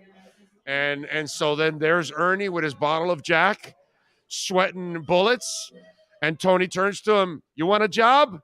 "Sure, Tony. Sure, yes, yeah. Hey, you got a job." To me, Ernie and Flo nobody was going to give him a job at that point. You know what I mean? And then Tomlin kind of scar-faced it and said, "Yeah, we'll give you a job." And he's kind of Ernie from Scarface. What do you think about that? It's a funny analogy. I like it. Loyal to the end and see where I got him at the end. Right, that's what I'm saying. Who else is going to give him a job? If you really look at it, okay, so you tried to screw over the people that hired you. You wanted the guy that hired you. You wanted to take his job and become the GM and the personnel guy. And then the guy that brought you into the league for 16 years, you screwed him over by exposing his techs. Like, who is going to trust you from here on out, bro? Like, you are a backstabber. I mean, you know, that's it. Is it the OJs or the Spinners? Who sings Backstabbers? That's the OJs. The OJs. You're also painting a very one-sided portrait of the whole situation, which considering your feelings for Flo is not exactly surprising, and that's kind of been consistent. I love Flo. He's such a fantastic dude. Yeah. Squeeze a lot of wins out of that roster the last 2 years, and you can't deny that. That's right, with Tua. That's right. Without Tua, he had a losing record, and he didn't even realize that. That's the part that's frustrating. He had a losing record with Fitzpatrick in 2020. Sorry. Okay, but overall, he did. Well, it's because he had Jacoby Brissett as his starting quarterback last year. I think didn't Fitz overall have a losing record? Yeah, because if you're counting 2019 when they were basically an expansion team, in 2020 they had a winning record with Fitz at quarterback. All I can tell you is that when Tua plays, it's a winning record in 19, in 20, in 21, whatever. Oh no, what is it? 2021. He played 19. He was at Alabama. 2021. Well, that was also a winning record. But no, 2021 and 22, Tua only has a winning record. Just saying. Just saying. That's true. Just saying. All right. Follow him on Twitter at Poupart NFL. And again, you know what the rules are. And if you don't, well, then what the hell's wrong with you? You're not a Dolphins fan if you can't bookmark alldolphins.com. That's how you keep up with everything going on in the NFL. This man writes 47 articles an hour. Okay? That's a lot of articles in a whole day. So make sure you go to alldolphins.com and get all the information you can handle, except the negative stuff on Flo. All right. We'll see you later on next week, my friend. Sounds good. Have a great weekend. All right, you got it. There you go. The great Alan Poupart from Sports Illustrated, baby. And our EJDconstruction.com Miami Dolphins report. By the way, RedRecover.com is a proud sponsor of our show. We love Red Recover. And I just got the foot wrap for my wife. Okay, they just created a foot wrap. So for those of you that are on your feet all day and you've got those sore feet and you need to recover, man, Red Recover has got that red light therapy and the foot wrap for you. There are no chemicals. There are no drugs. It's all natural. Red light therapy. It's great for adults. It's great for kids. It's great for dogs. We got the wraps also, the small wraps for the small dogs, the bigger wraps for the bigger dogs, for their shoulders and their hind legs. And remember, you know how when dogs get older, they have problems with their hips. Well, this will allow them to have better function, less pain, less discomfort, all of those kind of things, less wear and tear. Go to redrecover.com. Check it out. Check out the video blogs. Not only is it great for pain and discomfort and surgeries and old injuries and those kind of things, but it's also fantastic to optimize your workouts. So before you go play that pickleball game, before you go walking or running or playing football or baseball or softball or hockey or whatever you do as a weekend warrior, you can wear the wraps before and after. You know, maybe you have an old knee injury or ankle injury and it gets a little sore after walking or rehab or working out, right? Well, you can use these wraps before and after your workouts and you're going to feel completely different. It's amazing. Go to redrecover.com. Incredibly affordable, and you're going to get 10% off using our code BIG-O. Go to redrecover.com. You're looking for a wrap for your elbow, your shoulder, your neck, back, knees, ankles, you name it. They've got a wrap for you. Your feet, dogs, redrecover.com. All right. Big O, I bought the foot wrap for my grandfather. Good for you, dude. My wife's been on it now the last couple days, and she loves it. Okay, it's making her feet feel a lot better now when she's standing all day. So she gets home, and we're sitting down watching television. She puts it on one foot. 15 minutes later, she puts it on the other foot, and that's it. It's gone, man. And what I love about the wraps is, you know, you want to put on a shoulder wrap, you can still walk around the house because it's a battery. It's a rechargeable battery. It's not connected to the outlet or anything, so you're stuck in one place. So if you want to go walking and you want to have the shoulder wrap on, you can go ahead and do that if you want. If you want to go out to the backyard and you need to do something or whatever, you're in the office just working. You can put the knee wrap on, the ankle wrap on while you keep working. It's only 15 minutes. Then you take it off and leave it there, and that's it. Super easy and super convenient to work. Go to redrecover.com, and you will love it. I promise you. How do you think Big O recovered from his concussion? He wrapped his head. There you go. I wish we would have had those Red Recover for the head. I always wonder if Tony would have let Ernie go had he said no. I always wonder if Tony would have let Ernie go if he had said no. Carlisle. Who? What? At the car lot, the Scarface scene. Oh, okay. Oh, yeah. Oh, okay. Now I'm thinking sports. He's thinking, oh, yeah. Yeah, no, yeah. Yeah, no, if he would have said no, he would have shot him right through the Jack Daniels bottle. Yeah, he would have put his ass out right there. Yeah. But he, at least he said yes and then lived for a little while more until Sosa sent all his guys over and you know, ended that whole thing. And that's it. What else do we have? So Mac Jones apparently has an attitude problem. I thought he was the next Tom Brady. What? A minute ago, they just had a show on. I don't know what channel I'm watching here. FS1. It said Mac Jones is the starter when healthy. Yes. Yeah. No, that they have said that. But apparently now they're reporting that he has an attitude problem with, you know, the whole, because the Zappy kid played well last week. So Mac Jones, now there's a new report that Mac Jones has an attitude problem and that there's friction between him and the Patriots. Albert Breer and Ben Volen both reported on it, became a talking point. Are the Patriots going to let Mac Jones continue to be the starter? It persisted into Wednesday morning, largely thanks to Volen, who appeared on Boston radio to throw out that Mac Jones has attitude problems and everyone in the building knows it. And let me tell you, Ben is a good reporter. He usually finds out good information. What you never, ever want to listen to Ben Volen about is, does he know if a quarterback's any good or not? That he doesn't know, okay? Because he had Tom Brady done about 5 or 6 years ago, and he was way off there, and he also thought that Tua couldn't play. So that's the only thing. Ben's a nice guy. Never take his opinion on whether a quarterback can play or not. Now, reporting news, he does a real good job of that. Obviously, so does Albert Breer.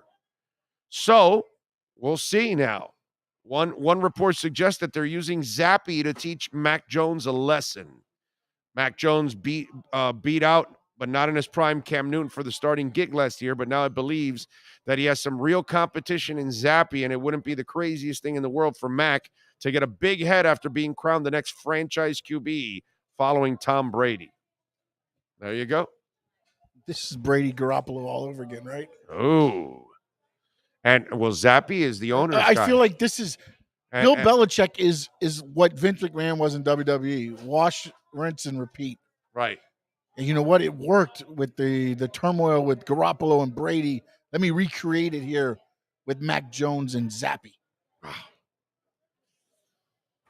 Okay, if that's what you want to do, What else is what? I just don't think any of them are Tom Brady. I don't either. But I mean, like, I feel like that's what he's hanging on to, though. And I got to ask a question because you brought it up the other day with the wedding. Yes. You're not invited to the owner's wedding. You got to think the writing's on the wall soon, right? No, If you're not winning? apparently he was invited. He chose not to go because he had too much to do. Oh, because Tom to was get there. the team Okay. ready. You know what I mean? But everybody else was there. Yeah. So All the players that he was you getting just ready. wonder if those two really get along. I think they tolerate each other, but I don't know about getting along. You know what I'm saying? Yeah. That's where I have that's where at least that's what it comes off as. Yeah. No, Put I it that agree. way. Okay? It just comes off as Kraft, okay, dude, you're winning, so yeah, I Yeah, can't keep fire you you. here. You know what I mean? But you're an asshole. I would love to fire you. But if you win, well, then you're producing for me. I got to keep Yeah, you he's around. putting money in his pocket. Right. But I think another year or two of kind of what you are now, I think eventually they'll run him out of town. I think Kraft will part ways with him if it really doesn't turn around in the next couple of years. And if these stories end up being accurate, you start seeing Right. turmoil in the locker room and everywhere else. Exactly. Zukoku says thoughts on Zion looking pretty good. Nothing. No thoughts whatsoever. It's one game. He hasn't had enough time to travel around and eat bad food and gain more weight. And as season goes on, talk to me in a couple months if he can stay healthy and he can stay in shape. He looked terrific. But do I buy anything from Zion? No, I don't buy anything from Zion until I actually see it. So I need to see true dedication from him, that he is committed to actually getting it done. And then I'll believe it. Then I'll say, okay, you're right. This guy really committed himself and turned the corner. But I'm not one of, like, some people are freaking out with the Heat. I'm not freaking out with the Heat. It's one game. Let's give this some time. I am freaking out with Lowry, but I'm not freaking out about the Heat or Bam. Bam had a bad night. Bam always plays hard, and I don't expect him to become an offensive force anyways. When he does, that'll be the first time he's ever become one. So it'll be pleasantly, it'll be a pleasant surprise that I'm going to love to see. But do I expect it? No.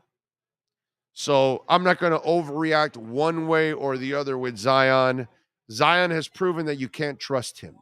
So I need to see enough before I trust him. One game means zero to me whatsoever. I don't care. Karen says not supposed to use these kind of words in football, Big O, but the way young Tua said, "Oh gosh," in the video you shared was freaking adorable. Right? Oh yeah, when he was young, yes. Yeah, that's right. Yeah. You are correct, sir. Or ma'am, Karen. Let's see. It's actually a false report. Ben Volen got trolled by Barstool's account member. Really? Well, how come they're reporting it and then he's on Twitter with them on the show? His attitude problem is obvious in the building, and everyone knows it. So, like, somebody did, not just a random. Take that for what it's worth. But So somebody reached out and said that Mac has an attitude problem, and everybody in the building knows it. Sounds like nonsense. Okay. Sound like a false report there? No, right? Okay. All right. I think I just played the audio, right? He said that the guy has an attitude problem. I'm not exactly sure. Do you follow Facebook reports? One of our listeners was like, he got political on me, right? So then I followed up, and how bogus it was what he brought up, and and do you guys check your people that are reporting? Do you look at it and say, okay, yeah, this outlet can't be trusted and all that kind of stuff? Is there a legitimate person behind the report? That kind of. No, it's what your friend told you. It's a Facebook post. Yeah, that stuff, that bogus stuff happens a lot in this world. A lot of you just repeat things that are inaccurate. So, Peter, it's not a false report. Ben Volen didn't get trolled. It's real. There it is. He just said it. He said it on EEI. 2 Extreme says, I'm not freaking out on the Heat. First, I'm used to being disappointed in Bam. And second, Kyle Lowry looks exactly the same as last year. This looks like another year Butler is going to have to drag. Volen apologized today? Why? Well, wait a minute. So then what you're saying, it's not a bogus report. You're saying that he lied? He had a bad source? I'd like to follow that up. Find out if Ben Volen had a bad source. That's bad. That's a bad look for him, bro. That's a bad look for him. Is it true? Stuff, but is it Volen? Is it like legit?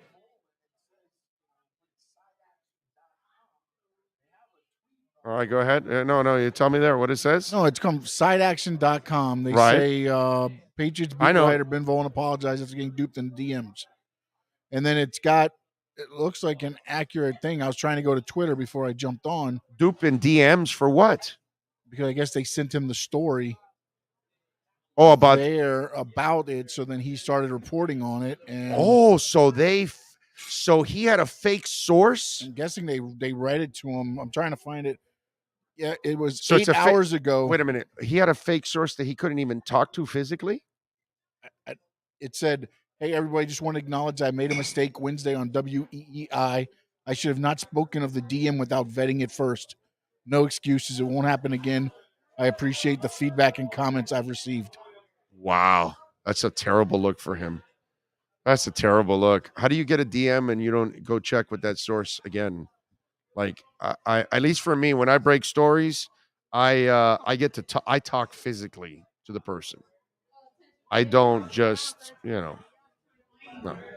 And if I know something's going to break, I already planned it with the person or persons, and they're going to then, okay, I will send you something when it happens. So it's already set, and the wheels are in motion. That's wow. That's bad. That's almost as bad as his predictions of Brady out and Tua can't play. That's where I lost it for him. He's a nice guy, but I would never have him on for football opinions again because it's like, yeah, no, dude, no. You had Brady done and you said Tua can't play. Yeah, you're done with me. I'm good. I certainly don't need your football opinion on this show. But I thought he would at least be good and responsible in breaking stories. Wow. That's woo. That's bad. That's bad. No, it can't be his source trolling him, Karen. Has to be a fake account that he fell for or something. Right? Yeah. Right.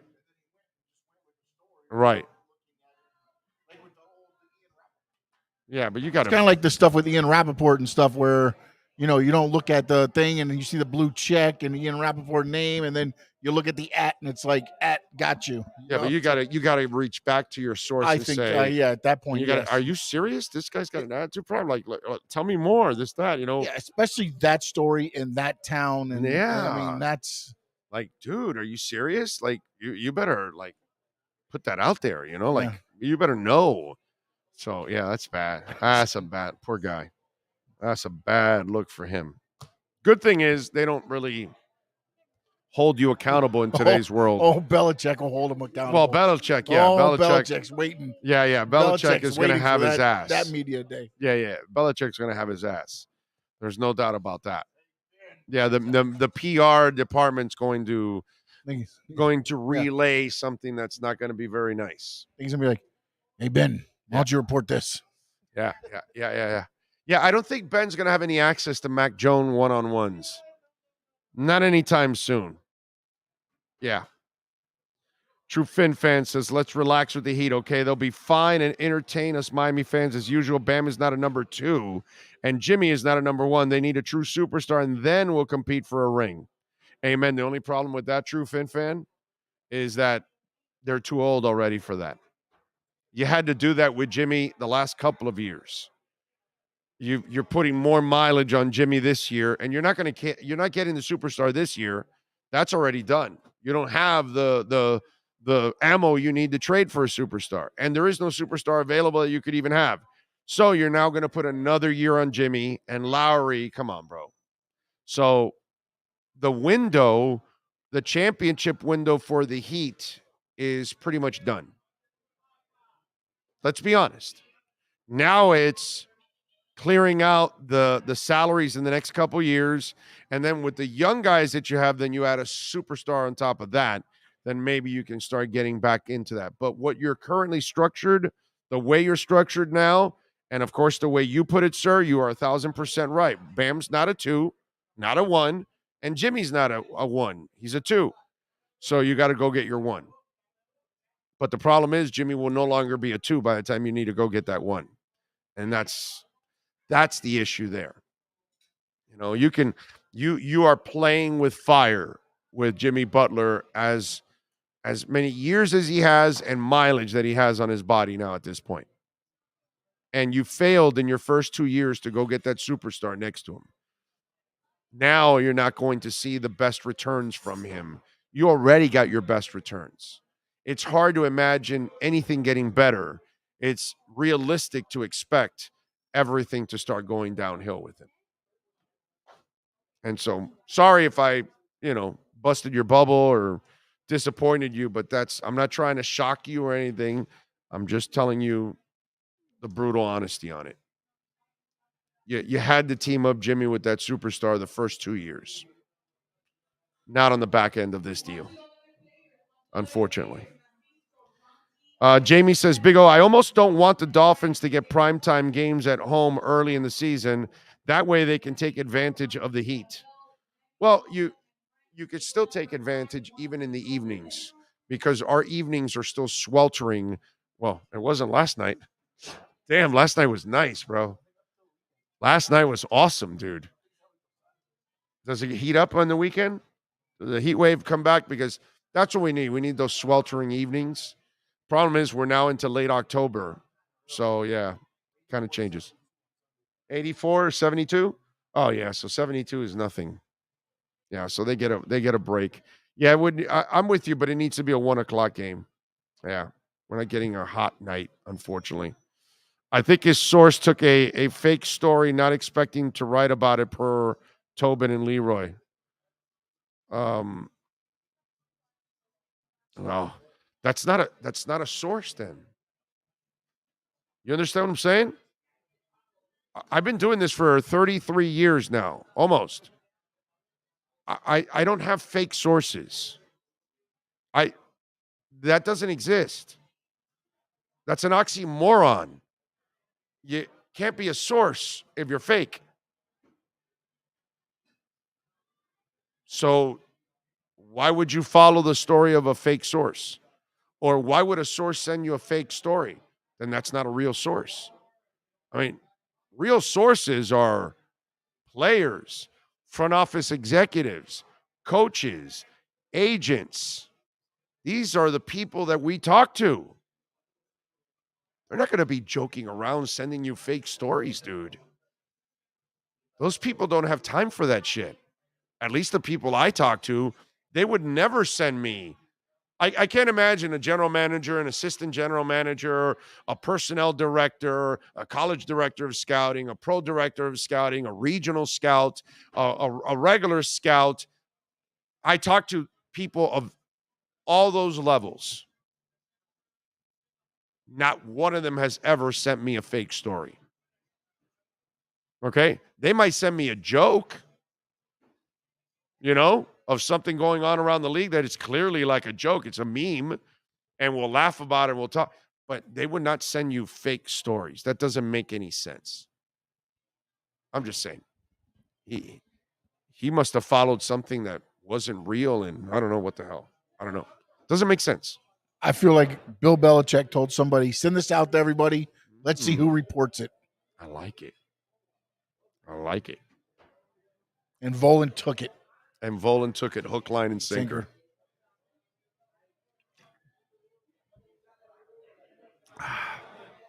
All right. Also, I bet you it was Belichick figuring out who the mole in the office was, too. Because that story gets out now. It's like, I only told a handful of you guys, so it's one of you 3 or 4 in this room. Well, QM has his inaccurate ass on all the time. He doesn't know what a quarterback looks like, and apparently he can't report stories. So maybe Joe and the boy. I wonder if Joe and the boys will ask him about that. Hey, Ben, you said Tom Brady couldn't play about 6 years ago. How'd that work out for you? They can't pick on him for Tua because none of them thought Tua could play either. So they were just as wrong as Ben. And then would they bring up this, hey, Ben, what happened to that attitude story? Yeah, I doubt they're going to do that. Yeah, I doubt it. That's funny. That's hilarious. That dude got fooled. That's just, wow. I'm not exactly sure if I'm his editor, I am now having the same trust in him now. I got to be honest. I'll be quite honest, because if you're that gullible and you get fooled that quickly and you work for the Boston Globe and now you're also pissing off the Patriots, it's not a good look. Let me ask you something. Could this be Ben? Again, I haven't been there, so I'm speaking totally out of ignorance here. Could he be backtracking on this, just saying that it was a DM source that he got wrong, just trying to get back in the Patriots' good graces for something they didn't want out? It's easier for me to walk back and say, no, I'm sorry. No. Okay. No, because this is a huge embarrassment for him to take a bullet for the team. No, dude. But if they said you got no more access to the team? They could do things like that to you. Yes. No, I know, but that's what I'm saying. And now if he's got no access to the Patriots and he's a Patriots beat writer with no access, he basically has no job. Right. So he walks it back. I don't think they'll saying, do that. I don't think they'll do that to him, but I think they'll give him a strong reprimand. Like, this shit better never happen again, because if it does, we will not allow you in the building. We will not allow you to have any access. I can guarantee you right now with that story, he lost access. He lost access. I bet you Mac Jones says, that mother effer ain't ever interviewing me. Okay? And then it gets around, and then there are other guys. Oh, no, dude. And if some of those guys are tight with Mac, then they're going to be pissed at him for that. So when he walks in the locker room, they're going to go, yeah, that's that D-bag that reported that about Mac Jones. And it's like, then he'll walk up to somebody, yeah, dude, I don't want to talk to you. So he might get some of that. You got to be careful what you report, man. You got to be careful, and you're going to report that somebody has an attitude problem and it's not accurate. You're going to piss off the team. You're going to piss off the coach. You're going to piss off the player. You're going to piss off your editor. Yeah, that's a major screw up on his part if he did that. Major screw up. Bad look on his part. Let's see. Breaking news. Ben Volan will not be with the Globe much longer. Well, I hope he doesn't lose his job, but they may have to move him to another beat. Jets 2021 second-round pick Elijah Moore has requested a trade. Oh, well, yeah. Okay, yeah, he's lost some playing time, yes. He had 0 targets last week. Yeah. He's lost playing time. I get it. The Reese kid is for real, bro. Is for real. I get it. We're in South Florida. I'm a hardcore Dolphins fan. A lot of you out there talking good about the Jets is not something we're supposed to do, but the Breece Hall kid, I got to give him credit. It's a hell of a find by the Jets. That's a nice player, man. That kid's a baller. Definitely. The Jets still suck, but he's a baller. Got to give him credit. I've saved my Lowry comment after the month of basketball, though if we see more of last night, that will not cut it. Heck, we could lose it early in playoffs. Yeah. I'm with you. Who gives a damn about Ben? It's still a funny story. You got suckered by somebody else for a bogus story. That's awesome. Ben Volan, come to the Suns Sunshine Sentinel. Come on to the Big O show. Not. Nice guy. We're good. We're good. We've got plenty of folks that can provide the proper insight that we like on the show. Okay. By the way, when sports and business collide, we like to do something called the KSDT CPA Sports Business Report.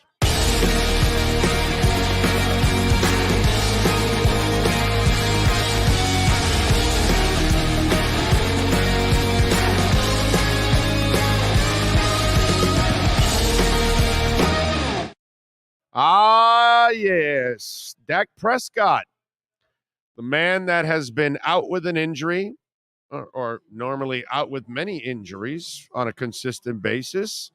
You know, one of the things that I commend Dak, he held out for a big-ass contract, and he got that big-ass contract. But what I like also about Dak, he has wasted no time when it comes to advertisers. He is everywhere. Okay, he is making a boatload of money off the field, and God bless him. Dude, you're the Cowboys quarterback. That's automatic. It's not just a star in your helmet. You are a star, usually, if you're a Cowboys quarterback, right? Because, obviously, such a national brand. Well, Kylie Jenner has now signed up Dak Prescott. No, not to bang him, but to represent her product. That's right. Kylie Jenner and Dak Prescott are together. Being the QB of the Dallas Cowboys means Dak Prescott is one of the most recognizable faces in the entire NFL. His production on the field will be scrutinized more than anybody else just because he plays for America's team, which I disagree that the Cowboys are America's team. I think that's a bogus-ass title. Because of the eyes on him, the Cowboys quarterback is reportedly teaming up with Kylie Jenner in the sparkling water market. According to TMZ, Prescott and Jenner are now stakeholders in a new drink venture called Glow Beverages. The two will also be brand ambassadors. It's the glow for me. I'm excited to join the Drink Glow team, said Jenner on Instagram. I've always been interested in the water and functional beverage category. My ambassadorship with Glow is exciting, and it allows me to support a product that is revolutionizing the industry. In the past, sparkling waters have lacked enhancements, and functional waters have lacked carbonation. Glow is an incredible functional drink that tastes amazing, Prescott said in a separate Instagram post. I'm proud to be an ambassador of the brand and an equity stakeholder as well. Let's glow. Are you buying a little Glow? So you're not going to get in the flow of buying a little Glow. How about you, Alarmo? Alarmo says no. No mo. Faux show. Okay. No flow and no glow for Sean. All right. Frankie Fresco says, and thank you for the love on the super chat, Frankie. Very nice of you. Sean, although you say AEW is all over the place, you have to admit they handled the Hangman concussion not that bad. There's only one way to handle a man knocked out unconscious in the middle of the ring. Just drag him out of the ring. No, they handled it right. They went home. They stopped the match. They did what they had to do, and they got him. Don't you just roll him out off the ring, and he just falls off the end? And in the older days, yeah. In the older days, yes. That's what would happen. Okay. All right. But no, one thing that AEW does right is they actually have a concussion protocol in their wrestling thing. That's why Adam Cole has not been back on TV.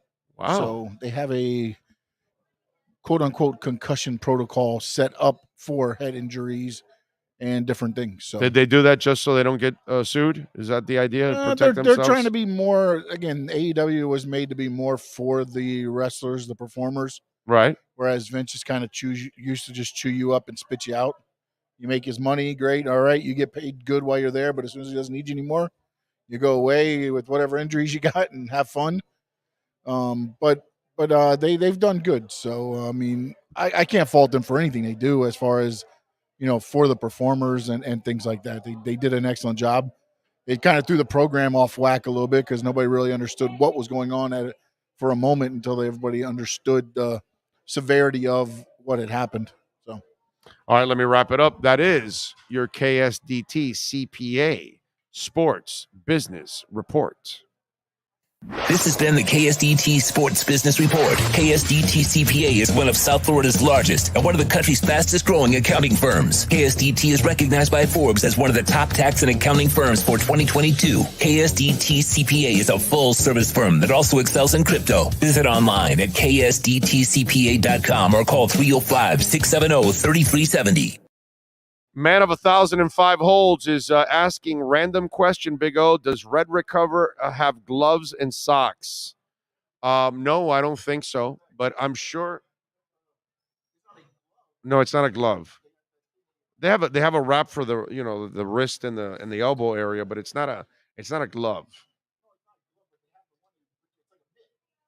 They do?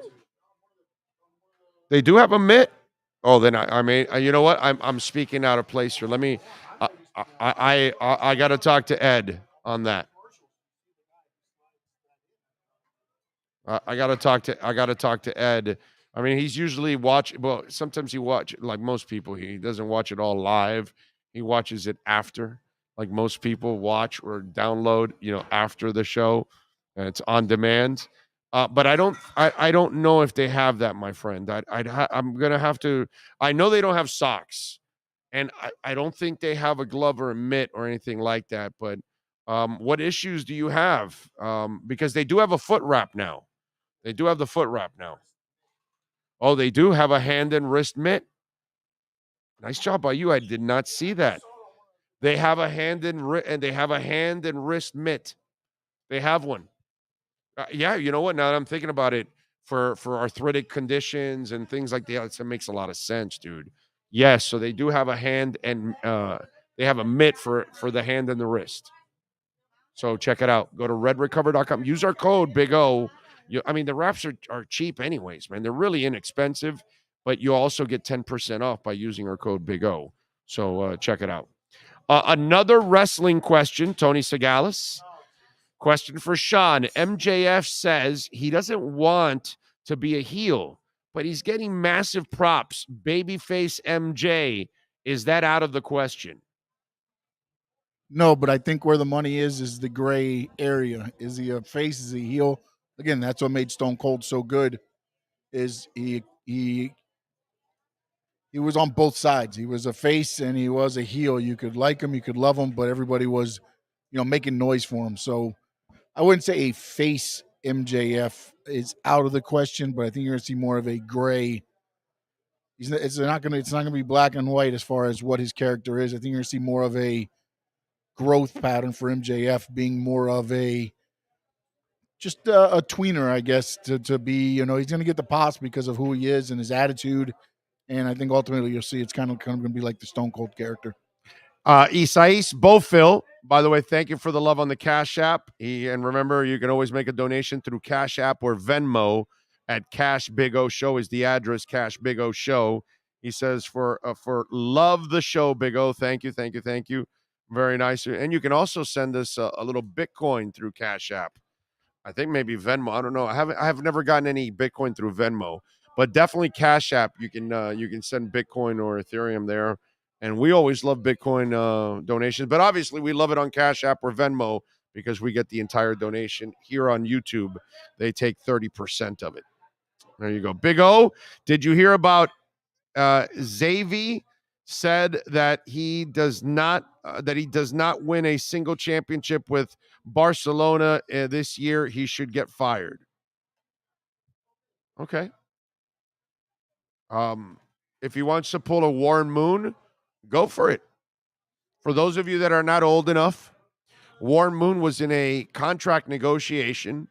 He wasn't happy that they weren't offering him top 5 money. So he cut a deal that it said that if he was top 5 or top 3 in stats or whatever, that you would have to pay him accordingly. And sure enough, he was one of the best quarterbacks, and he was in the top 5 or top 3, and they had to pay him accordingly for it. So, yeah. MJF still a baby. Long way for us to even bring his name up with those guys. There you go. I have no idea what you guys are talking about. No idea. Zero clue about those. I'm not a wrestling guy. I have the expert here. I don't have to be an expert in wrestling. I have the historian right here. Did you see Deshaun Watson? Got busted for speeding. That guy, you would listen.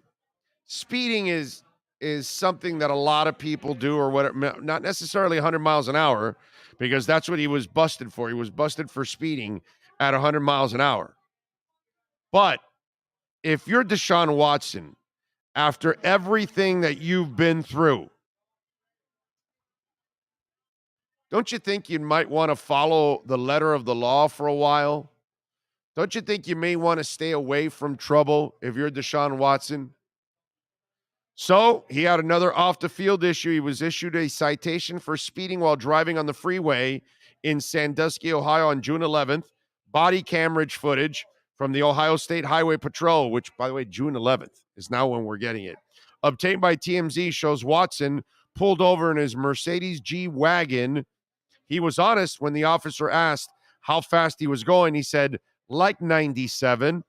Officer responded that the Watson was driving 97 and issued him a citation. Watson paid a $185 fine, and the case was closed on July 6th. So you're already a sex offender, practically. You're already considered a rapist, whether you did it or not. People are looking at you that you're a weirdo. Cleveland did all of this to sign you, which of course, they're morons. And I would have said the same thing about the Dolphins, by the way.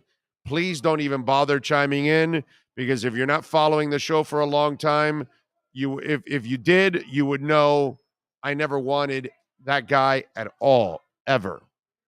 I was steadfast on staying with Tua. Always. Didn't want anybody. I didn't want the stupidity of trading for Garoppolo. I didn't want Deshaun Watson, Brady, nobody. Tua. Okay, so just in case you're new to the show, you only tuned in the first week or last month or two and you didn't know. But this moron, you would figure after all the trouble I've been in, I may want to actually, follow the letter of the law. But no, I'm going to go do 100 miles an hour and put other people at risk. Amazing. Deshaun Watson, amazing. Did you see Kyrie Irving? This is funny. Okay? This is hilarious. So the other night, the Nets lost, and your boy Ben Simmons, in 23 minutes, Sean, had 4 points, 5 rebounds, and 6 fouls. Yeah, your boy Ben Simmons. So they asked Kyrie about Ben Simmons' night, and he says, as we told him in the locker room, he's a valuable piece for us, and we need him out there. And fouling out is not an option. Playing aggressive is something that we want him to do, but we also want him to play smart. And what I love is that it's a head case talking about another head case. You know what it reminded me of?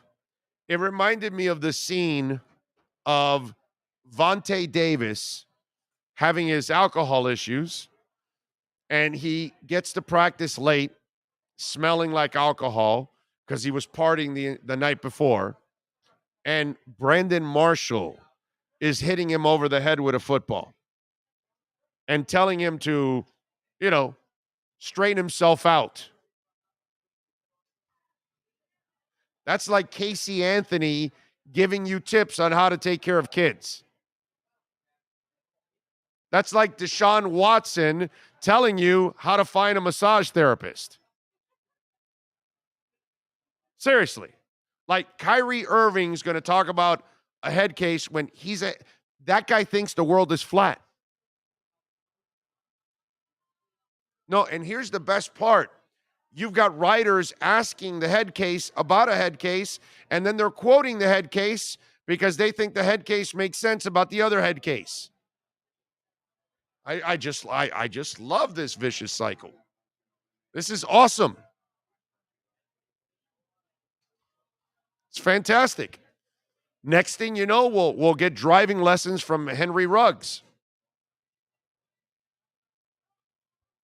The Henry Ruggs School of Driving. It's fire. Wow. It's amazing.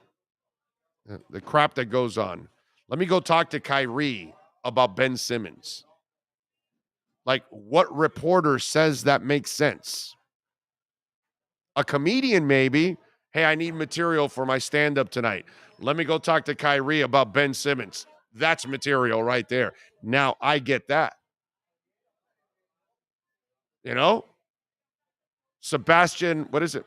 Maniscalco or whatever. That guy's funny as hell. Yeah, let me go get some material from Kyrie and Ben Simmons. I can get that. Chappelle, yeah, let me get some material of these crazy bastards. My God.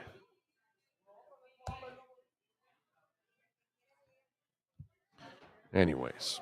All right, we're out of here. We thank Marcel Louis-Jacques for joining us. We thank Alan Poupart for joining us. Larry Little also. Steve Calabro, general manager of Hialeah Park. And we thank, of course, the Brunetti family and Frank Fiore and all the great people making it happen for us here every single Thursday. We thank all of you for tuning in, downloading the show, watching it on YouTube, catching up later on. Please smash the like button, share it out there. As always, we thank Sean Stanley, the man that masters the entire platform. We'll see you tomorrow live from Homestead Motor Speedway. Yeah, baby. We're going to be out there on Friday having some fun. The races are this weekend, Saturday and Sunday. No more races on Friday. But we'll be out there maybe talking to some drivers, and we'll be doing our show, talking some Dolphins, getting you ready for the Canes and Duke, getting you ready for Dolphins and the Steelers and everything going on with the Heat and the Panthers. We'll see you all tomorrow, same time, same place, same bat channel. Have a good one.